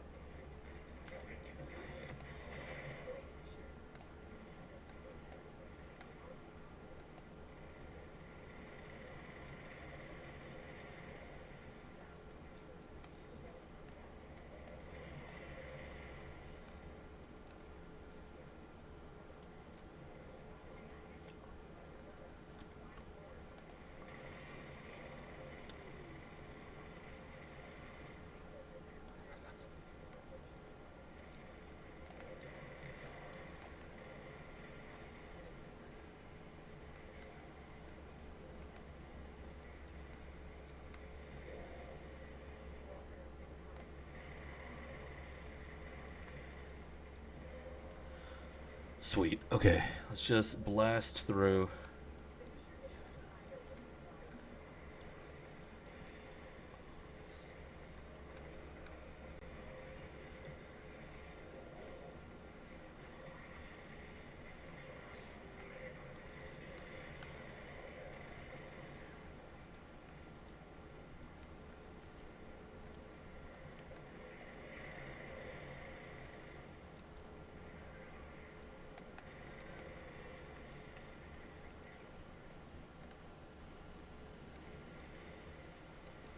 Oh, okay.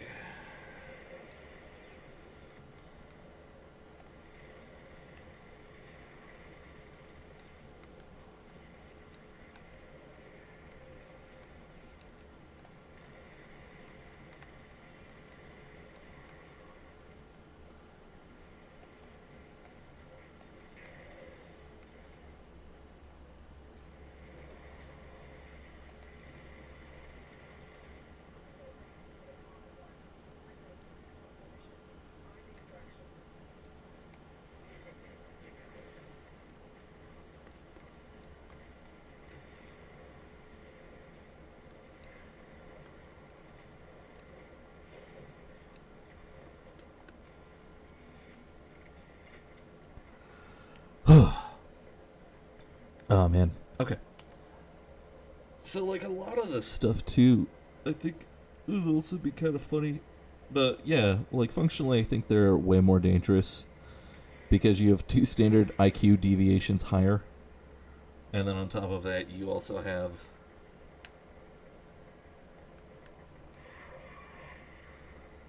this other issue of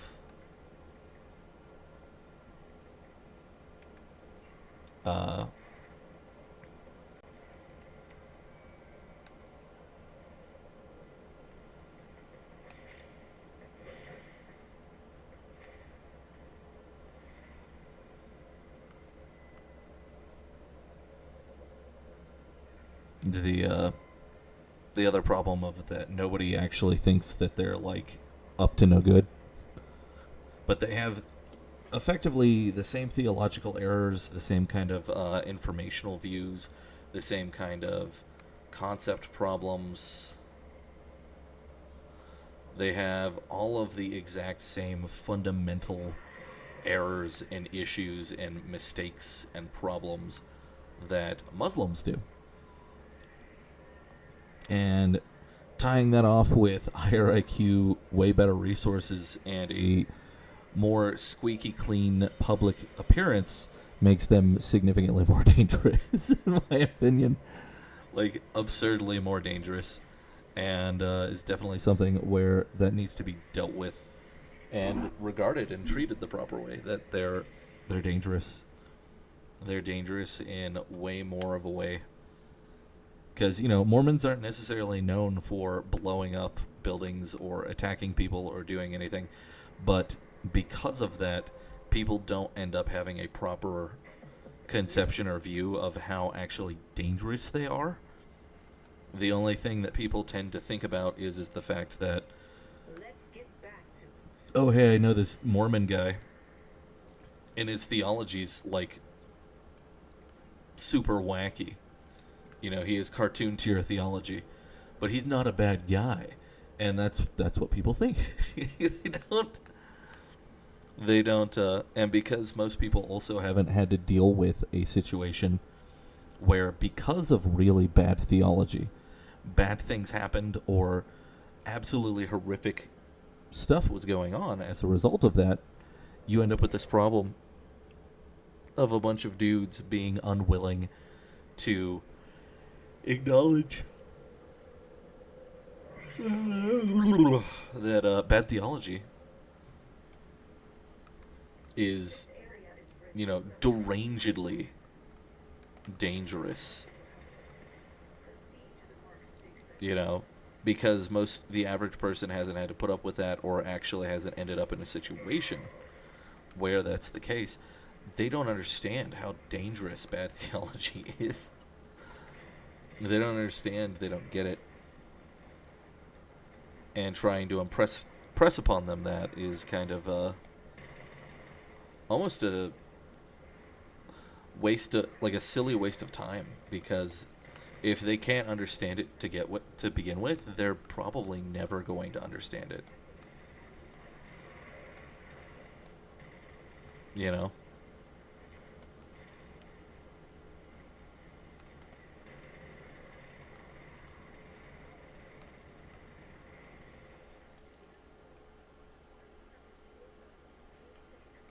Oh no, it went.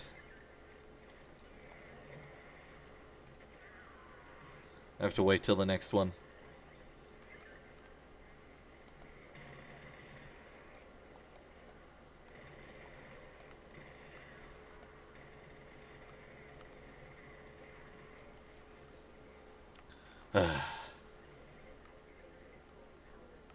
Additional fuel cells will be used to restore its shields.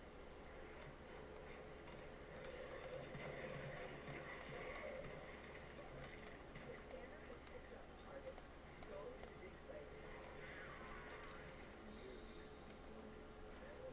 dig site.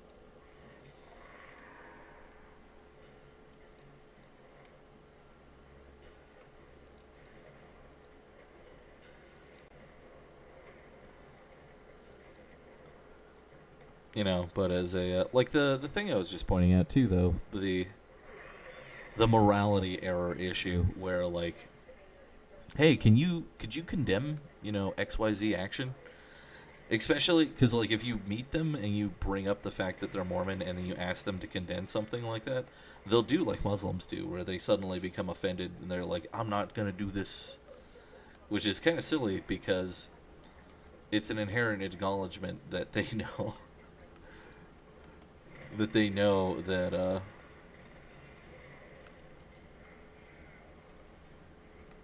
that their stuff was bad. Because why else would you refuse to condemn something that should be universally condemned? Why else wouldn't you do that? Unless you're more concerned about saving face for a dead guy that anyone with basic reason can point out, showcase, and go, yep, he was evil. Yep, this dude is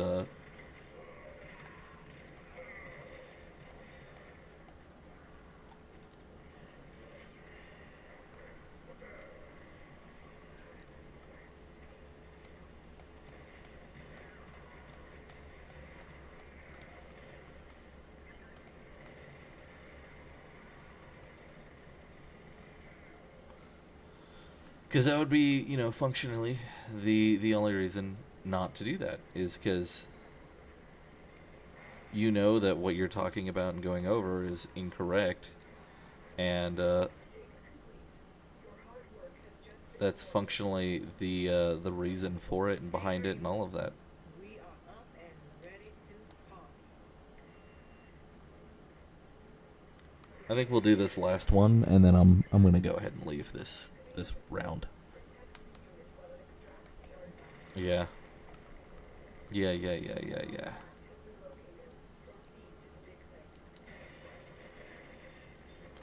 Ooh. Okay, we might keep Dual Zoran, or try and get Dual Zoran Prime anyway, because that's pretty legit.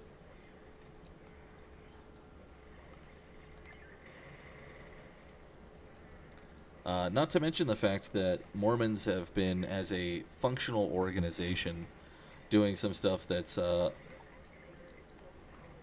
with their finances and things like that that have been very institutionally scary stuff. Like they're buying up farmland and farms and crazy stuff like that. And it's like, okay, you know, it's one thing if you're going to be doing, you know, humanitarian aid stuff, helping people out, and you're just buying this farmland to subsidize for stuff like that. But it kind of feels like that's not really what they're trying to do. Kind of feels like maybe they're doing that so that they can create a leverage system. Because, you know, again, when you've got a group of people whose concept and view of morality is simply shaped by whether or not they want to admit that something is wrong or not, based off of whether or not, you know, one of their leaders may or may not have been involved in XYZ thing, you're going to have a really warped concept and view of morality.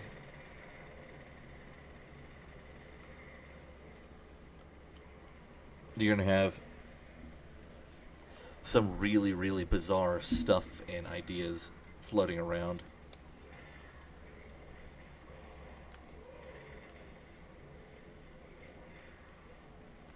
And one of those big wacky ideas that will show up and appear and be a problem is going to be, you know, whether or not it's okay to force people to convert via some kind of like whacked out means of pseudo social blackmail or some other kind of situation like that. Mormons routinely used to murder people for all sorts of deranged stuff. And I'm talking like in the 1800s. Until the army went down there and basically said, hey, you guys are going to behave yourself, or we're just going to slaughter all of you, because we're not putting up with this anymore. But, you know, routinely they used to kill people all the time. They used to kill dudes who were wandering through the Western territories or any of that kind of area. They would just kill people.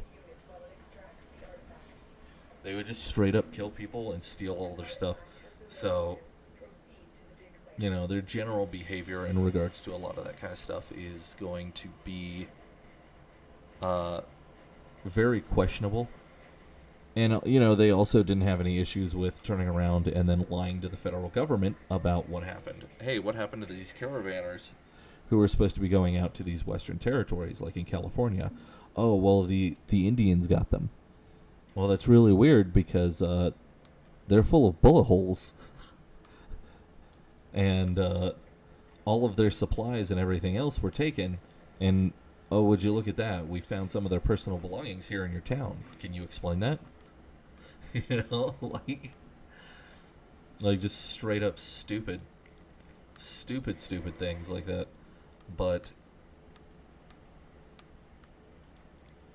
these dudes will just, you know, straight up lie about that kind of stuff. They don't view any kind of problem with it. They don't think it's a problem.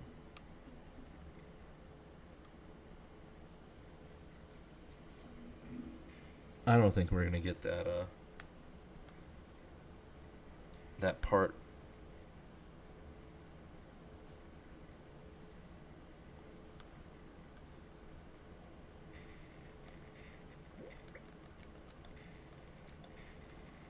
I don't think we're going to get that part. I need the systems. I've got the systems. I need the chassis. Yeah. Bruh.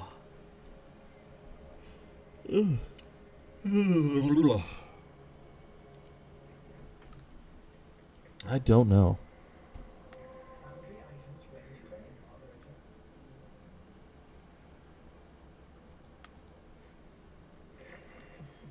Who have we got on the line? Oh yeah, I don't have a line. Oh yeah, the Archimedia. We still haven't done that ever. Servo fish.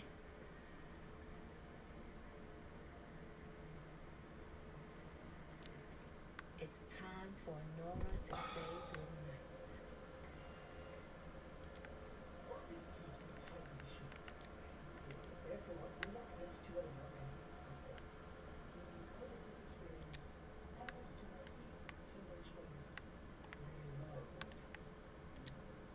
Alright, just keep trying with Neo. Because we'll probably have to, work on it later. Tomorrow will be 8 days. Well, today, because it's already tomorrow. 8 days left on getting Wisp. Or the Fullman.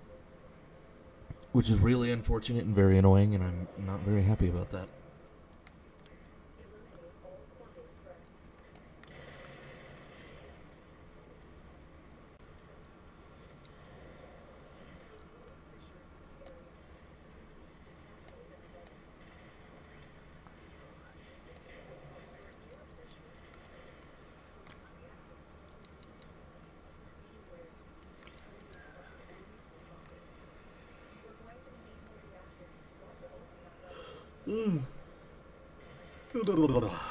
What's crazier, though, is kind of like with Islam. Because people are very unfamiliar with Mormonism, when they encounter it, they also don't have a proper concept of how to counter it or how to go over why it's very obviously informationally wrong. And also why informationally you can very easily tell that it's not Christianity. Oh, yeah, I should also bring that up when we go over the whole stuff with David Wood. The problem of his, non-apologetics, because he's not actually doing apologetics. He's basically making the exact same type of argument that Muslims do, because that also needs to be pointed out, which is why he's kind of ineffectual. Because more Muslims do this thing when they do they don't do apologetics. They do dawah, which is basically just straight up lying to people and manipulating them. But they do this thing where it's like, oh, Christianity wrong, therefore Islam. And it's like, okay, but how did we get to the therefore Islam part? And they always get wacky and confused about it. Like, they won't explain, why, therefore, Islam. They're just like, well, Christianity wrong. And it's just like, yeah, but why, therefore, Islam? Well, Christianity wrong. Yes, but why Islam? David does the same thing, which is also kind of hilarious. And a really big problem informationally, because you can't convince people or go over stuff properly. Yes, Islam wrong, David, but what? But why? Therefore, Christianity. He can't.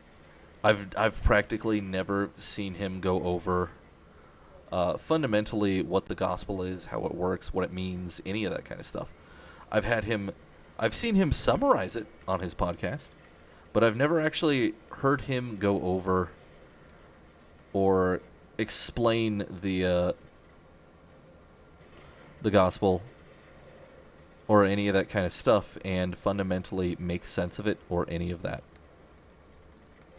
You know, it's always basically the exact same. It's like a Christianized version of the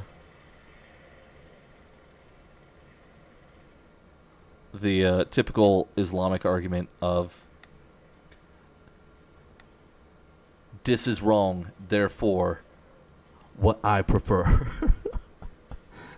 And it's like, no, this doesn't work. Yeah, there are a couple. There's typically also like the other thing where he does pretty good, but it's still not. It's not enough because you're basically still making the same kind of general thing, and a lot of those guys are also really stupid. The Muslims, the Islamic guys are really stupid. So simply, you know, actually presenting the factual information, you know, to counter their claims is nonsense. Which also reminds me of the other thing that needs to be brought up with the same thing, going with Mormonism, just like with, what is this? Oh, the dude.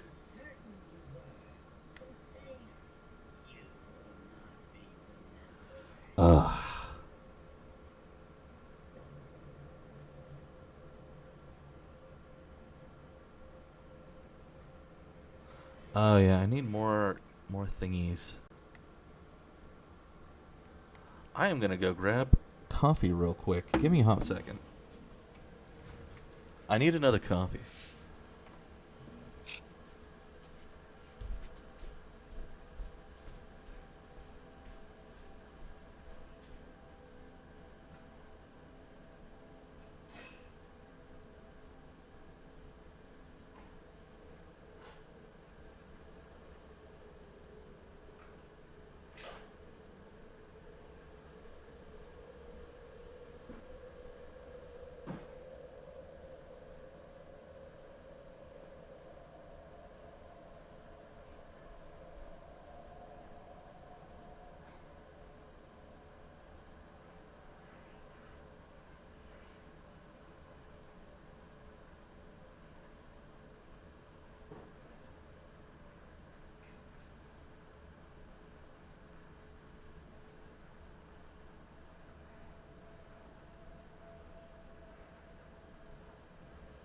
Otis went mad for 3 milliseconds, and then he realized that each time he cleans something, he makes something else dirty.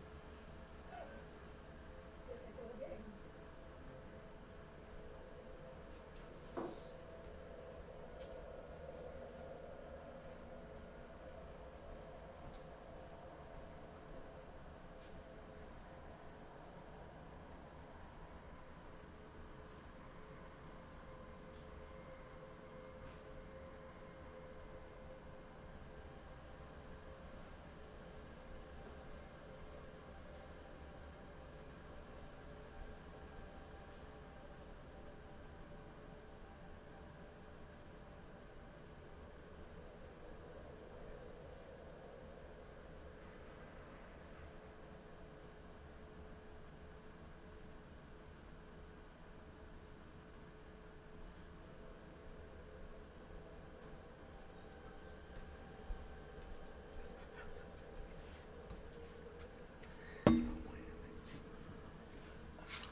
Okay, let's go.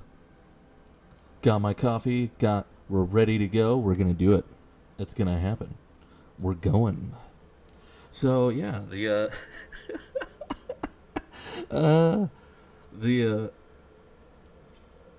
yes, go get in the mission. What the heck? A lot of the stuff gets really funny. Primarily because, ooh, that's real hot still. You end up with this like insanity happening because most people are very unfamiliar with Mormon stuff. They don't actually understand. But what's funny is that because Mormonism is literally just a cult that got out of hand. It has all of the classic, like, retarded things going on with it.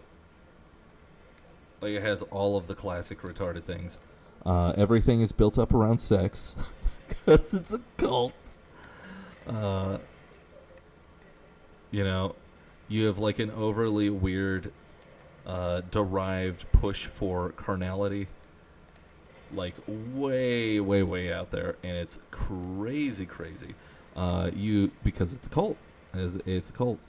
The highest calling and standard for, cults is going to be the physical world, carnal flesh. They just can't get away from it. They can't stop themselves because they're animals, which is why they're part of the cult in the first place, because they're pursuing their own desires rather than what is proper. The other big thing too, what was it? Oh, dude. Like, it always has, like, with most cult stuff, you also have this other hilarious problem of, the hysterical problem of tons and tons of the theology contradicting itself, theology having to be retread and re-gone over, especially theology that's like big boy, big deal problems. So in Mormonism, a great example of this is the Godhead, which is their solution to trying to, like, one-up the Trinity, because they've become fully retarded and have embraced paganism. So they've made up this concept called the Godhead to try and make what is very clearly three individual separate gods not be three individual separate gods. Because in mainline Christianity, we harmonize that, and it makes sense because we have these weird references of God talking to God, and then both of them looking up to God, and then saying, "Hey, bring down hellfire on these people," because all three of God, the individual singular God, is cool with the idea of just destroying and annihilating these people. Or, God using plural to communicate, and then when people encounter God, there's three of him instead of a singular body, or, some kind of general pseudo-representation or metaphorical representation of him that always seems to be coming in threes for some reason. And nobody seems to fundamentally be able to make sense of it. So, that's why the Trinity is a thing, because we have this bizarro situational thing of you have God basically having revealed himself as three separate entities, three separate personages, but as one singularized entity, and it's very odd. In Mormonism, they throw all of that kind of concept away, and they're just like, yep, these are three separate, distinct individual beings that have absolutely nothing to do with each other. They're direct. Well, they do actually. They're interrelated, but not in a proper way where this is the same being. These are separate, fundamentally different beings over and over and over. And there's no general explanation, breakdown, or fundamental... Oh, that's why the exterminate went away. Sad stuff. Okay, keep going. We're just going to keep on blasting through with the Neos. Hopefully, we can find someone in our group who will have it. Otherwise, I'm going to be grinding more tomorrow for the part that we need. And crying the whole time. Yeah, instead of dealing with the fundamentals or issues of that involved, they just created the concept of the Godhead And basically, they try and harmonize the idea of having 3 separate, distinct, different gods. And they are separate, distinct, different gods because they all appear at different periods of time as different individual entities and different personages who are distinct, separate, differing personages as well, which is a even bigger compounding problem for Mormons than even any of the rest of it. But you end up with this completely wacky problem with the Godhead, and because they're a cult and cults constantly revise their stuff and redo their stuff over and over and over, and I don't mean like minor interpretational things where like what we kind of see with mainline Christianity, where we're debating things such as eternal conscious torment and annihilationism. These are interpretational differences. Both could be fundamentally true. There's good standing for both of them. One of them is more compliant and consistent with what we see revealed within Scripture of both the Old and New Testament. And I think that's part of the fundamental issue is that a lot of people built, especially historically, have built theology primarily off of only the New Testament. And as a result of that, you end up with a slightly not quite right view of God. The other issue is that a significant portion of mainline Christianity has been shaped through the madness and corruption of the Roman Catholic Church. So whatever a particular pope or a political organization within the Roman Catholic Church preferred, that's what became doctrine. So we've kind of had this weird problem, and because of actual debates and ongoing stuff, we're kind of moving away from that. And, there's nothing wrong with debating some of the stuff and re-going over it and making sure that we have a proper understanding. But in Mormonism, you can't do that, and on top of that, though, you have bizarro problems. And one of those is absolutely the Godhead, because you have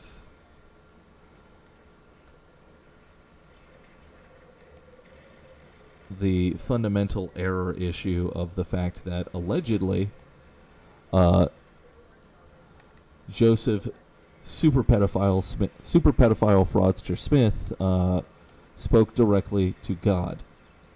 Joseph super pedophile fraudster Smith, after that, after talking directly allegedly to God, God tells him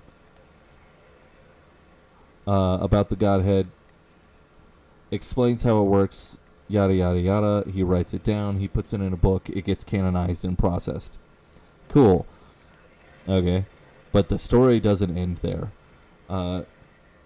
Old Joe Smith realizes that he screwed up because it's inconsistent with his other theology that he's espousing, and he also changes his mind later on down the road.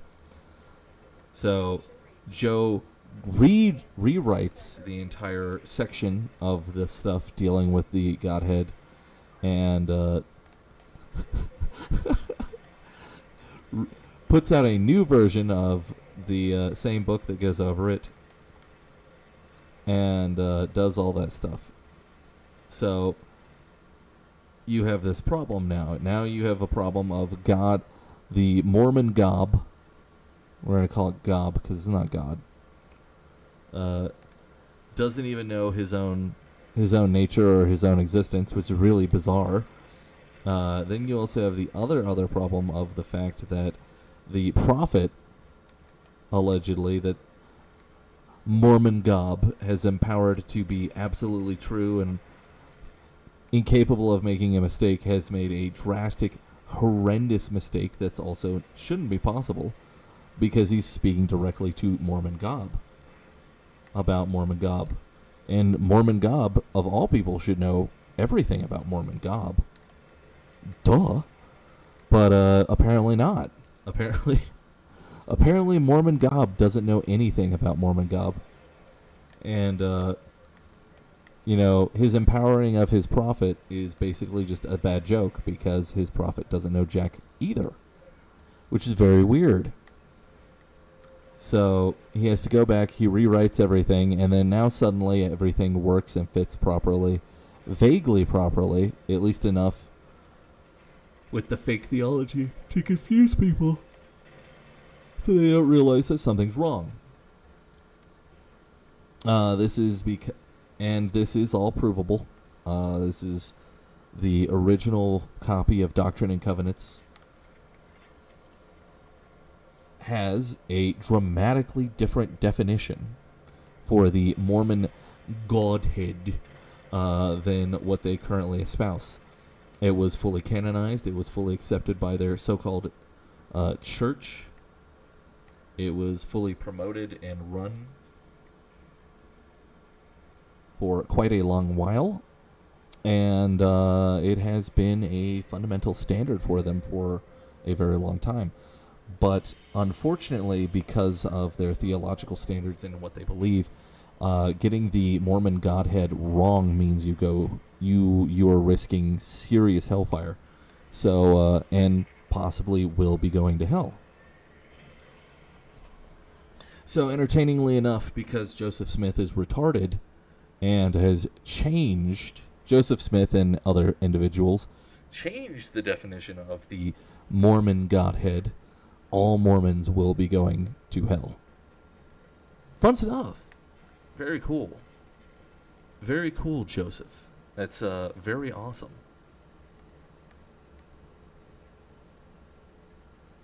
Absolutely hilarious. Oh, we could build another Lex Prime, and then we could have Aklex. Aklex Prime, bro. Oh, we got to do it. We got to do it and have Aklex Prime. I want to do one more of these. If we only ever get like one other team member, I'm just gonna dump out and just call it quits on this. On running Neos right now. I guess we've got enough time. I could probably run another Necrolisk mission and hopefully get at least one Aya. Oh man, yes. That's super good coffee. Breakfast blend is where it's at, bro.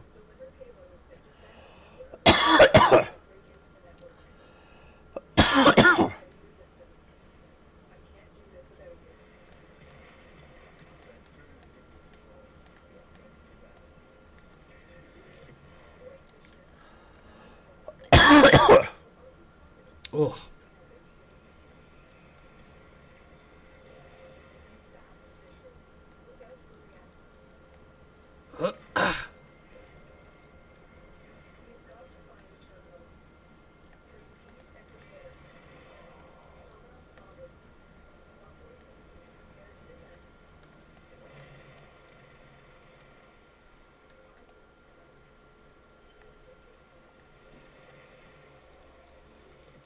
Bro, where's my other team member? Come on.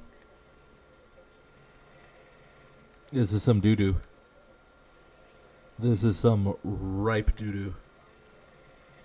Actually, let me see. Conjunction. Conjunction survival.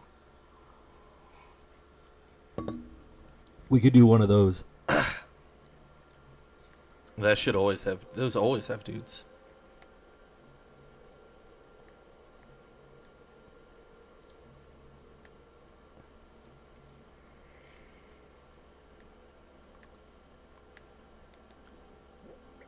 And actually, let me see.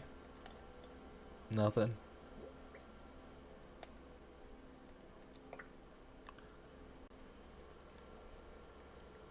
Oh, Volt Prime. Let's go for that. Gotta get that V8 right there. Oh, Volt Prime chassis. Oh yeah, I bought those from Barrow. Oh, I need to use those. I need the Odonata Prime systems and then his chassis. And even Screw it. Let's go. Let's go right now. Let's go right now. Let's go.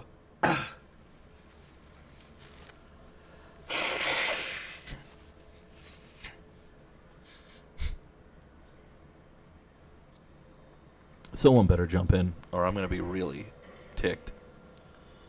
Your mission, attrition.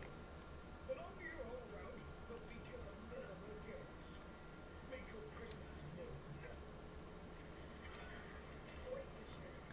known. Okay, yeah, dude's already jumping in. Good. Good, good, good. Bro, if I get that Volt Prime chassis and then the Odonata systems, oh, bro.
Oh, man.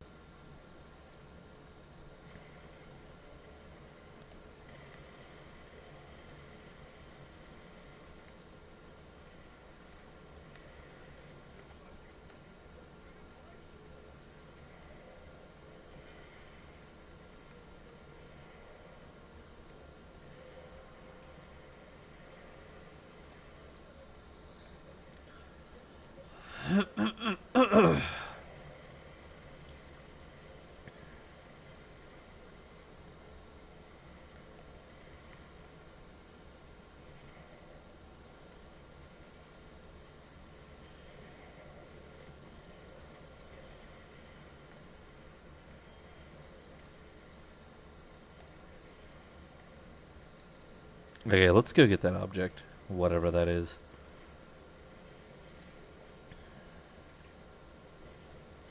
Because it's probably something cool. Or, oh man. Because the other thing, too, that also needs to be impressed upon and bothered to point out with a significant portion of a lot of that stuff is that when it comes to, like, the Mormons or the Muslims or any of these guys, basically any of the stuff that they say should be regarded as a lie just right off the bat.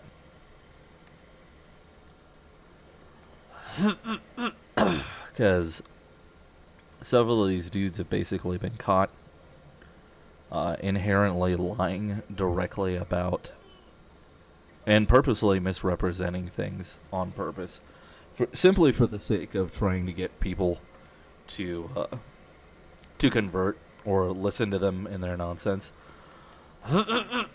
and basically being caught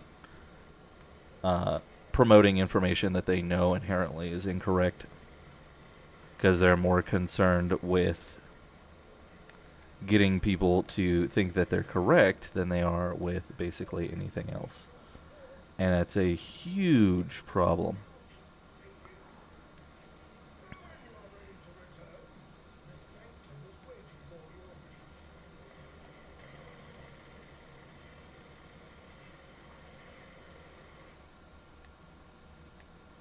Volt Prime, yeah.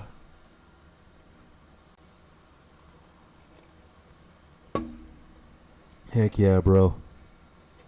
I need that Volt Prime. I need that speedy boy.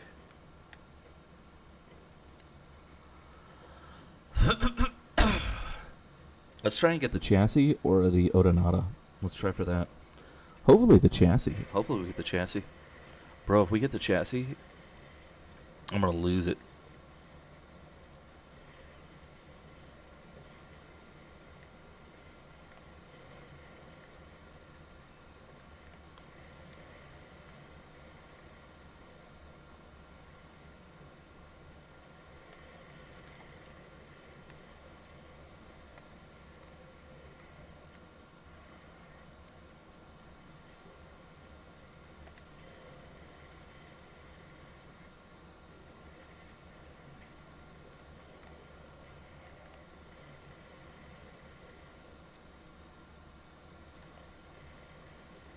This whole area is just completely chaotic. But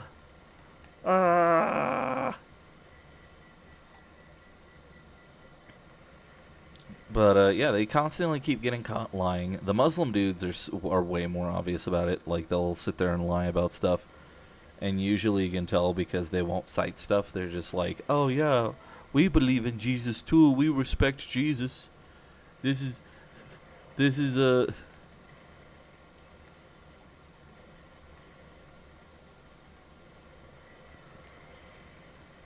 We respect Jesus and all the prophets. That's why we have, like, completely whacked out mythology that is dramatically and horrifically not not biblical. Well, not backed by any kind of text or standards, and is basically, like, you can tell is very clearly like a bizarro revisionist concept. Because like with Lot, according to Muslim nonsense and theology, you can't explain where the Moabites came from. They don't exist. The Moabites never existed. You can't explain. You can't explain it. How did that happen? Nobody knows. They came up out of the ground. Because the Muslims won't acknowledge, how the Moabites came into existence via Lot, or why that was a bad thing. They can't acknowledge that because of their silly theology, their silly views about stuff, their silly presentations and ideas of things. They're not allowed to fundamentally acknowledge, how that happened, why that happened, any of that, because it casts Lot, who is, according to them, a prophet, in a bad light. None of their prophets are allowed to have or be viewed in a negative manner. So like Moses, they won't acknowledge that Moses was a murderer. It's undeniably part of his history. It's undeniably who and what he was that he killed that man, the slave master. But they won't acknowledge that that's a thing that happened. Or they will, but they'll just be they refuse to acknowledge that like it was a bad thing.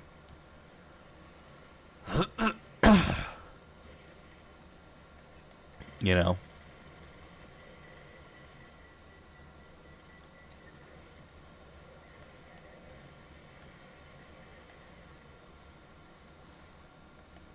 And that's fundamentally a lot of the problems with their stuff. Mormons kind of do the same thing, but only with their like direct big name personal prophets. So like Moses was a murderer, Lot did XYZ, you know. This is this. This is this, this is that. No problem. But as soon as you point out that Joseph Smith was a sexual predator, he targeted children, he targeted married women, he targeted gullible people, he defrauded people, he ran a fake bank and stole everyone's cash and spent it all, that he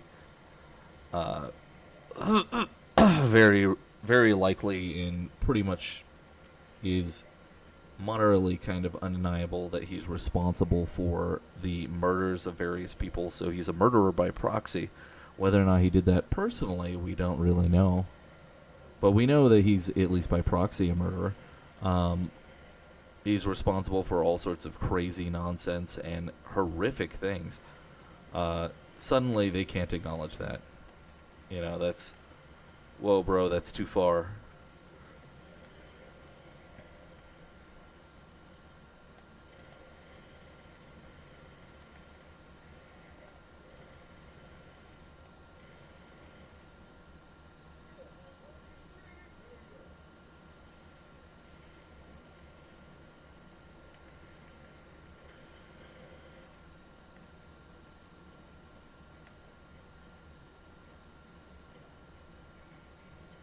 I guess I'm getting that Goss Prime Top. And we're out.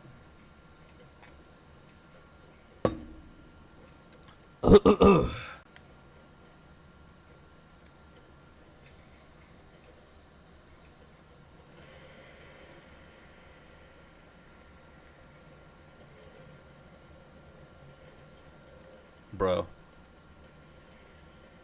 Okay, so where is the exit? Because it's disappeared for me.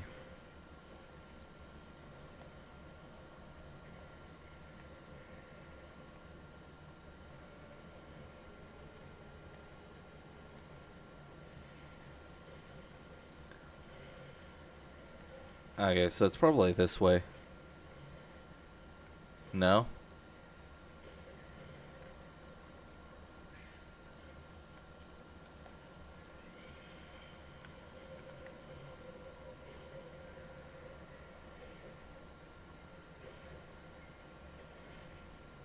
Bro, if I end up getting stuck here for a while, if I'm still stuck here after this round, because there it is. The freaking map, man, come on. And that's like that's not a Steam Deck issue either. That's a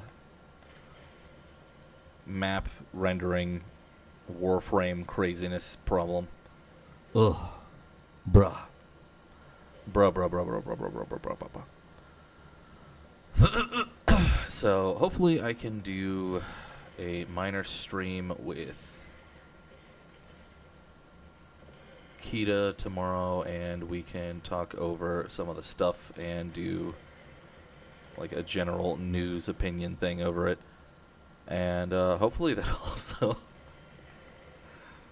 I think doing actual streaming and just working on making things would probably be a better way for me to do general networking than what I've been trying to do, because I don't know, people are just ridiculous, and I don't want to deal with it. I just want to like do this, do streaming, do my own thing, make things on occasion, and just chill, and just, you know,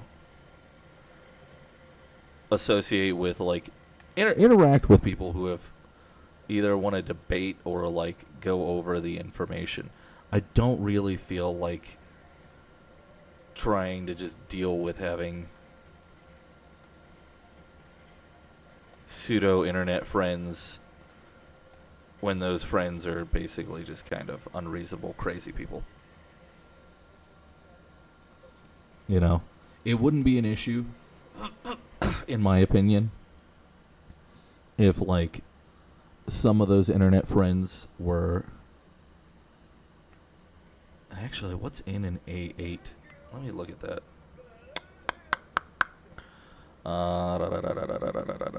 Accelerator Prime. Okay. Seem to be getting a lot of those.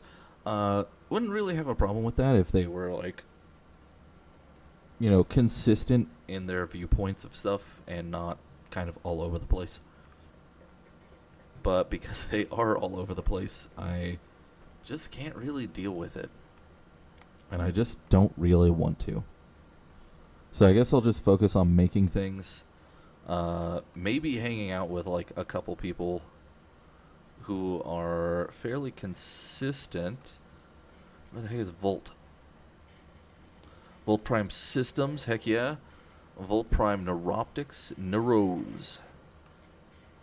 I ain't got his thing. Dang it. Bro. Titania Prime. Did we ever build a Titania? No. I've got all her stuff, though. I need some organ cells. And we could build one. Ooh. Ooh. Same for Saren. I need her last part. Her systems. And we could build one. Oh. Corvex. Yeah, we need Corvex, too. Did we ever get a Protea Prime? I don't think we did. Go ahead and build the parts. Might as well.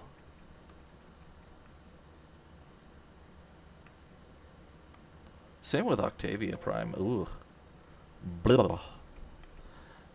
Where do we get Nidus components? I don't remember.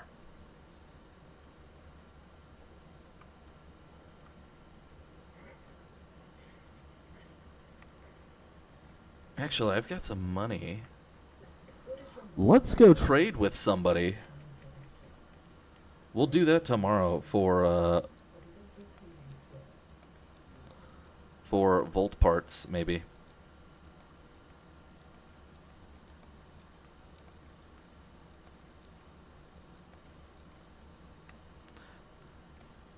Trade Mag Prime and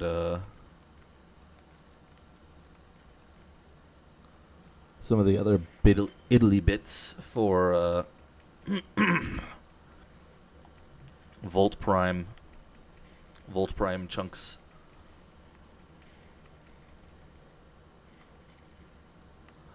Ac Vasto.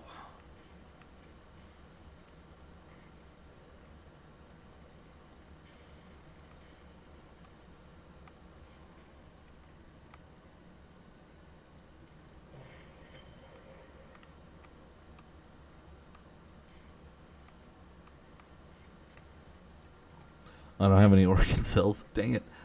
Bruh. The dual Zoran is complete. Arca Triton.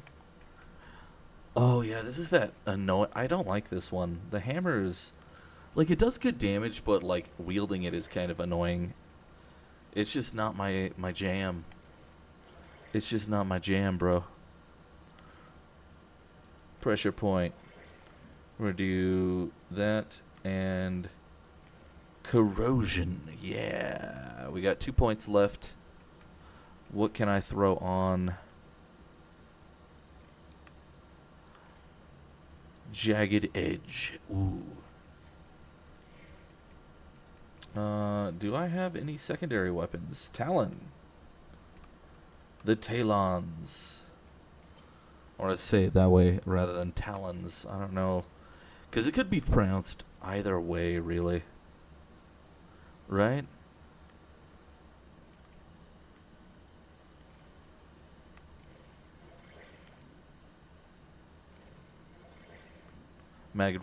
Oh, 3 types of damage from that, just from doing that. Brilliant. Let's do...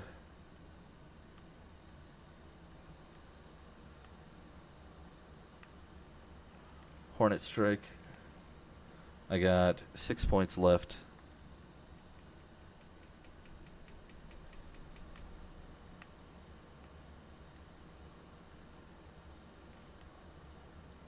Pistol acuity, even though it's not a pistol. Super wacky. Let's... I guess we could focus on trying to, like, level up one of our other weapons. Oh, actually, Zenaruk. I got 2 million.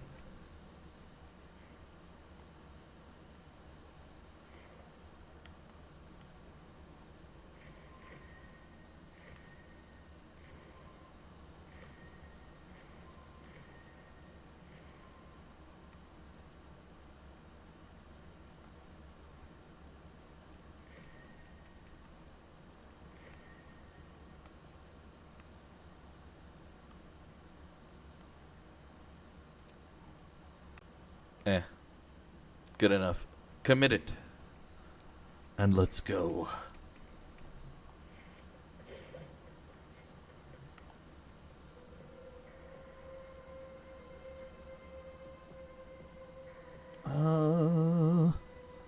Yeah, I don't really have enough time to do any of the other stuff, so I think that's going to be it. Just a weird ranting stream while I kind of try and work out idea stuff. I am still working on my book. I am going to be trying to get that out as a light novel series at some point. Doing something that no one else is doing, at least as far as I know, for VTubing stuff, as well as making actually worthwhile merch at some point, assuming if I get big enough. Probably from my books. I'm going to have to work on doing the books for a while and just kind of consistently streaming like this, and then get all that stuff done. Should be mildly entertaining because I think that'll work out. And then, you know, the merch thing is kind of a big deal. Primarily because one of the things I've noticed is a lot of other VTubers have merch, but like it's the most insensible, semi-useless crap imaginable. Oh, here's a resin ramen topper thing to put on your ramen whenever you make ramen. Bro, if you're eating cup noodles that often, I'm not going to sell you an $80 piece of plastic to put on top of that. Alright? I'm going to try and get you... If I ever sell a ramen topper, it's going to be less than $5, and I'm going to try and make sure that it's the nicest looking thing that I could possibly make for you for $5. But, you know, I'm going to have, like, actual merch that you can reasonably wear in public without people losing their minds, or have in public without people losing their minds. Or even just, you know, generic things like controller console stickers, or, you know, things like that. Things that are functional that, like, the average person could just pick up for, like, $1 and just kind of have. And reasonably use on a consistent basis. Keychains, rubber button covers that are themed, or, you know, whatever it is. T-shirts. You know what I've never seen? I've never seen an Iron Mouse t-shirt. Maybe that... Hold on, let me look that up, actually. Is that a thing?